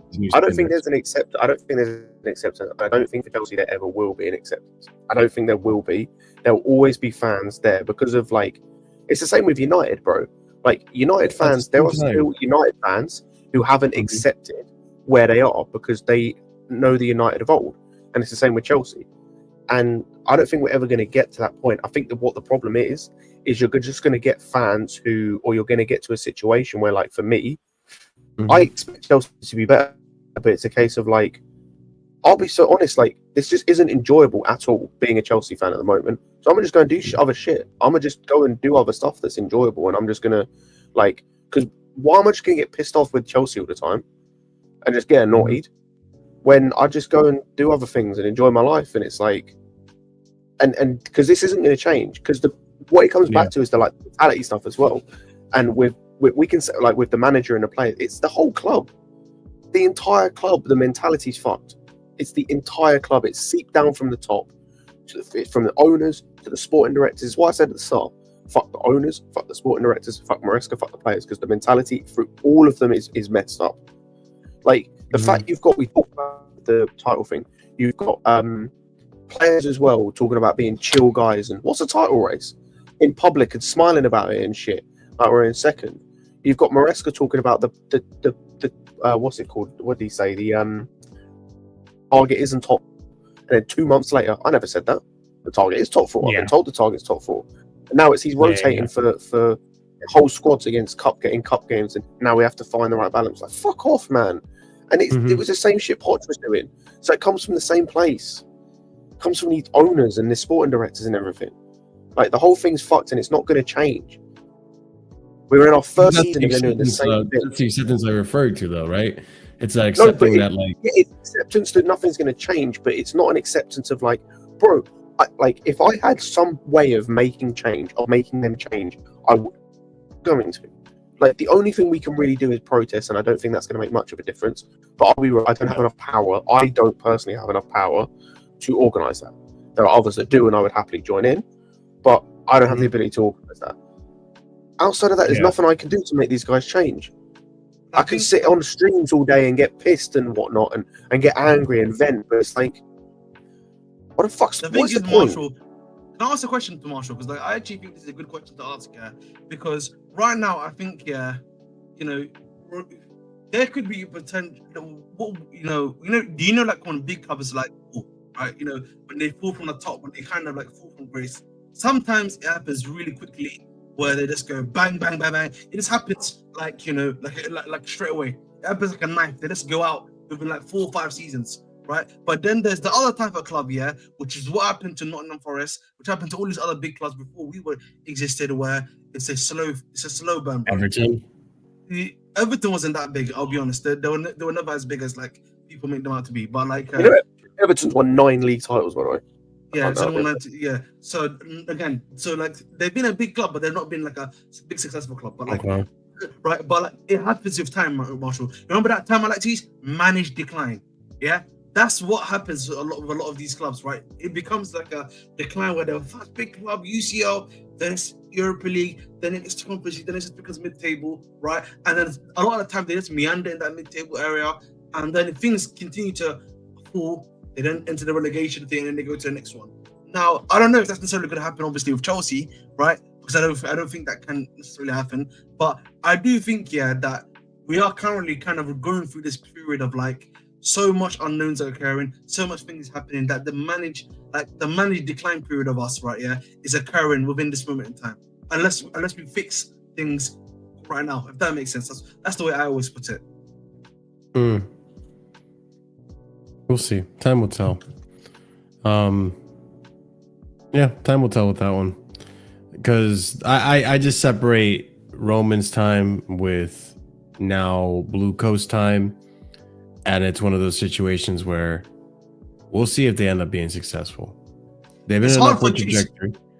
They've been on an upward trajectory since they started. You guys have heard me say this already. I know, bro. Let's see what happens. Because in the summer too, this summer, whether you're checked out or not, this summer is going to be very telling of these owners, of if the project is actually the project you say it is. We say that every year. I'm tired of fucking saying that. Sure, but this is the first year where we have someone talented like Andre Santos coming up through the ranks, doing the project thing. Petrovic also is another player involved in the project that they're investing in and doing the proper development. Let's see what you do with the development players. Do you sell them? Do you keep them? And yeah, I mean, listen, I'm not looking forward to the transfer window. I'm not expecting much, but I do want to see what they do with these players that are coming back that are our players that we put money into. Do you sell them for profit? At that point, you do, then that tells me everything I need to know. Where we no longer are investing into the club, we're investing into developing youth, giving them the spotlight just to sell them, flip them for profit. I won't be surprised at that point if you sell Reese. I won't be surprised at that point if you sell Cole Palmer. I won't be surprised at that point if you sell Moises Caicedo, which, by the way, people would tell me that is not a profit. Yeah, over £100 on Moises Caicedo would be a profit if we do get that from Saudi, because we've run down his contract 2 years, so it's no longer worth the £115 million or euros that we paid for him. What year contract did we give him? 8 year or 7 year? Yeah, we give him an 8. We give him an 8. So he has 6 years left on his contract. By the way, no, he got an 8+1. Okay, so he has 6+1 now. Yeah. 6+1 year contract. We paid 115. If we make 150 or 120, that's profit. I've just had a look. That'll be around £35 million profit if we sell him for 120. These guys are penny pinchers. We've seen it. It's not much of a profit, but it's a profit. I'll be honest. No, wait, Marshall. Did you, just before you go, CP, did you see the? I don't know if you're in it talking about this in a casually show. I might end up with that. Did you see the article that got released about the Santos thing, about them seeing like him where he's going to play next season? It depends on who gets the Champions League. Like there was a report or something. I think it was Kieran Gill. Whereas, like, if Strasbourg get Champions League and we don't, there's a potential he could stay there. How is that even possible? He's there on loan. Yeah, no. As in, like, we send him on loan again, so he plays in the Champions League if we don't get it, and they do. Yeah. Oh, I see. So he gets more UCL. Experience. I was gonna say, we were saying, like, we were talking about on Lewis's channel, and we said, like, if that happens, that would be the nail in the coffin of, like, they're going to sell him, because there's no other reason why you do that other than you're trying to get in Champions League experience, so you can get like £100 million offer. Yeah, I would accept that as well. Yeah, I'll be honest. I'll have a Calafiori crash out that Ahmed had if we sell Santos. If we sell Santos, if we sell Santos, by the way, it's official, bro. We have become dormant, bro. No, we're Borussia dormant. Yeah. No, I agree. It would only prove me and Marshall's theory right, by the way. would prove me and Marshall's theory right about. We're super saying Brighton because No, but the thing is, we're we're not Brighton. That's the thing, is we're not Brighton, because Brighton is completely different. But Brighton, they're doing all this because their end goal is they want to be a big club. We are downgrading to becoming a feeder club, and that's where we'll be at. Fair. Yeah. It's even I'll worse. be honest, like you know how people are in this fan base are having Esteval hype. If we sell Santos or loan him back to Strasbourg next season, it's dead. That kid is gone in a year or two. That kid is gone. That kid is gone. That kid is gone in a year or two after he joins us. He's gone if we sell Santos. We as a club, as we know it, if we sell, I know I'm putting so much weight on this. If we sell Santos or loan him back to Strasbourg this summer, we are dead as the club that we've known for the past 20 plus years. That will actually be the death of Chelsea as we have known it since we were children, basically. Pretty much. That's the official death. We have then gone back to the era of the 80s and 90s where we might do a Cup Winners' Cup. So basically a Europa League or some shit. And we win that. And not winning leagues, but being a cup team and a cup club. Maybe on the odd occasion we'll end up in the top 4 in UCL. Yeah, exactly. We will have officially died as a club that wants to win leagues and Champions Leagues if we sell Andre Santos this summer. Agreed. Yeah. Like that's the full death. That's like the full death. Yep. I see. If only it worked this way, that'd actually be great. Oh, If Strasbourg gets UCL, they should sell Chelsea and just own Strasbourg. Please. Can I be honest with you? Great. You know how we're talking about Delap? Yeah. Funny enough, there's a version of a Delap in the Chelsea system, and his name is fucking Omega. He's playing for Strasbourg. He's 22, 6'5". Omega, yeah. Good hold up play. Is getting better at finishing. Yeah, we talked about that, yeah. Man's 22. Why do we need to buy Delap? I know he's prime proven. He's balling too, man. He's balling too. He knows how to play possession football. He's played with Rossino. He's played with Santos, so he has a link up there at least. And Petrovic in a sense, where if Petrovic wants to do a long ball, at least Omega will be more used to that shit. I have to watch more of him, but I've not been that convinced. To be fair, CP, I don't know if he has as a backup. I'm not seeing him as a striker. I'm saying as a backup even, because you have a guy who's not aerially dominant. Sorry, go ahead. I don't know if CP's heard this, but what's it called? We've lost the race already for Delap to Man United. So yeah, I heard that. I mean, it's not like 100% confirmed, but like when you start looking at the fact that like we're starting to be linked with other strikers now instead of Delap, it's kind of letting you know what's going on behind the scenes. Yeah. I'm fine with that. If Delap wants to choose the money and join a team that's 14th, that is, by the way, people copying and pasting Clear Lake line for line bar. I've never seen another club copy another club's failures line for line, bar for bar. Yeah. They're legit doing it. They're legit doing the Clear Lake 2.0. That's the strat as of right now. United? Yeah, they're right now they're gonna get rid of all the high wage players. They're gonna get the low wage players. That's what I said. Yeah, that's what they're gonna do. I could see it from the beginning. It was very clear. But yeah. Let's wrap it up because I would like to get out of here and be happy again. No, I'd like to maybe play some God of War, maybe work out a bit, practice for my show tomorrow in Newark, New Jersey at QXTs. Stuff like that maybe. So yeah, go be there and check out the music. I ruined someone else's happiness who's part of the stream. So obviously we all support Chelsea, but another person watches another sport and their team fired their fucking coach and they're gonna be bumming ass the first part. Hold that. Clippers broke. Yeah, Clippers leashed him out of hack him up. Hold that. I hope you continue. If I was you, you would be worried about the Timberwolves, but that's just me. Oh, not. Have you not seen Luka Doncic done under the sweep the Timberwolves? I'm not worried about. Yeah, bro. Yeah, come on. You already know. All right, ladies. Timberwolves clicking the boots. All right, hold on. One thing, Marshall. Full screen me real quick, Marshall. Full screen me real quick, bro. 1 second. It's back. It's back, yeah. It's back, bro. It's back. It's not only back, it's better than ever, by the way. I'll see you when it's done.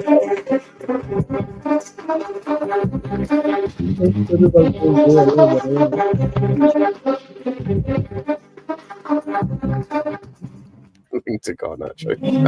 Link to Garnacho. Under 21 SD. Bro, I'm telling you, man. Goalkeeper, let's go. Bro, Is that Lawrence Stewart? criminal. Sorry, is that Lawrence Stewart the one? Like, Yeah. It is. the back? Yes. What? Yeah. Yes. Yeah. It's horrible. That is the funniest possible picture I could find of him. Yes. It's so good. It's ridiculous. He like took a mugshot of it essentially. It's great. Anyways. But yeah, ladies and gents, we're gonna wrap it up. Thank you so much, ladies and gents. I appreciate y'all being here. Everyone that came through the raid. I think it was Igal or Staffy raid. Big up to you guys. I do appreciate it. YouTube didn't tell me who it was, so I can't really confirm who it was. But big up to you guys for the raid. Smash up the like button if you haven't done so already. If you're new here, also be sure to subscribe to the channel because this helps us out tremendously with the YouTube algorithm. And we're trying to get to 5K. So any subscriber is one closer to that. So appreciate it. Also, be sure to check out the links to the description. There's a bunch of content on there. I am in a band and I'm playing a show tomorrow in Newark, New Jersey. So come out if you are in the Jersey area. Come say hello and check out the venue and check out the band and support. But the music is also down there in the link tree, in my link tree for you guys to support as well. Everyone else's links as well. RSM, you got the Bridge Nation, all that fun stuff. Check them out down below. And as always, ladies and gents, memberships, 4 different tiers starting at 99p. At the proper casual tier, which is only, I think, the second tier and higher, I just give shout outs to all our members. So that's going to be Daniel, TM127, EE, Dark, Adrian, and A Solomon, all of them who have achieved that membership as well. But everything else is also available with perks and all that fun stuff, guys. So check it out. Appreciate all the support. And we're going to take you over to Saeed's channel. I believe he's still on. Go enjoy the content over there. I'm sure it's Mandem talk pretty much. It's all a bunch of United fans, including Staffy over there. Go show support, go show some love. And until next time, which I don't know when that'll be, maybe Saturday for the Casually Chelsea show. I'm not sure yet. I haven't decided if I want to really dive into the blues like that, if you know what I'm saying. But yeah, go ahead, check that out, guys. We'll see you soon. Hit the bell notification so you notify when we go live. And until then, have a wonderful night and stay suffering, bro.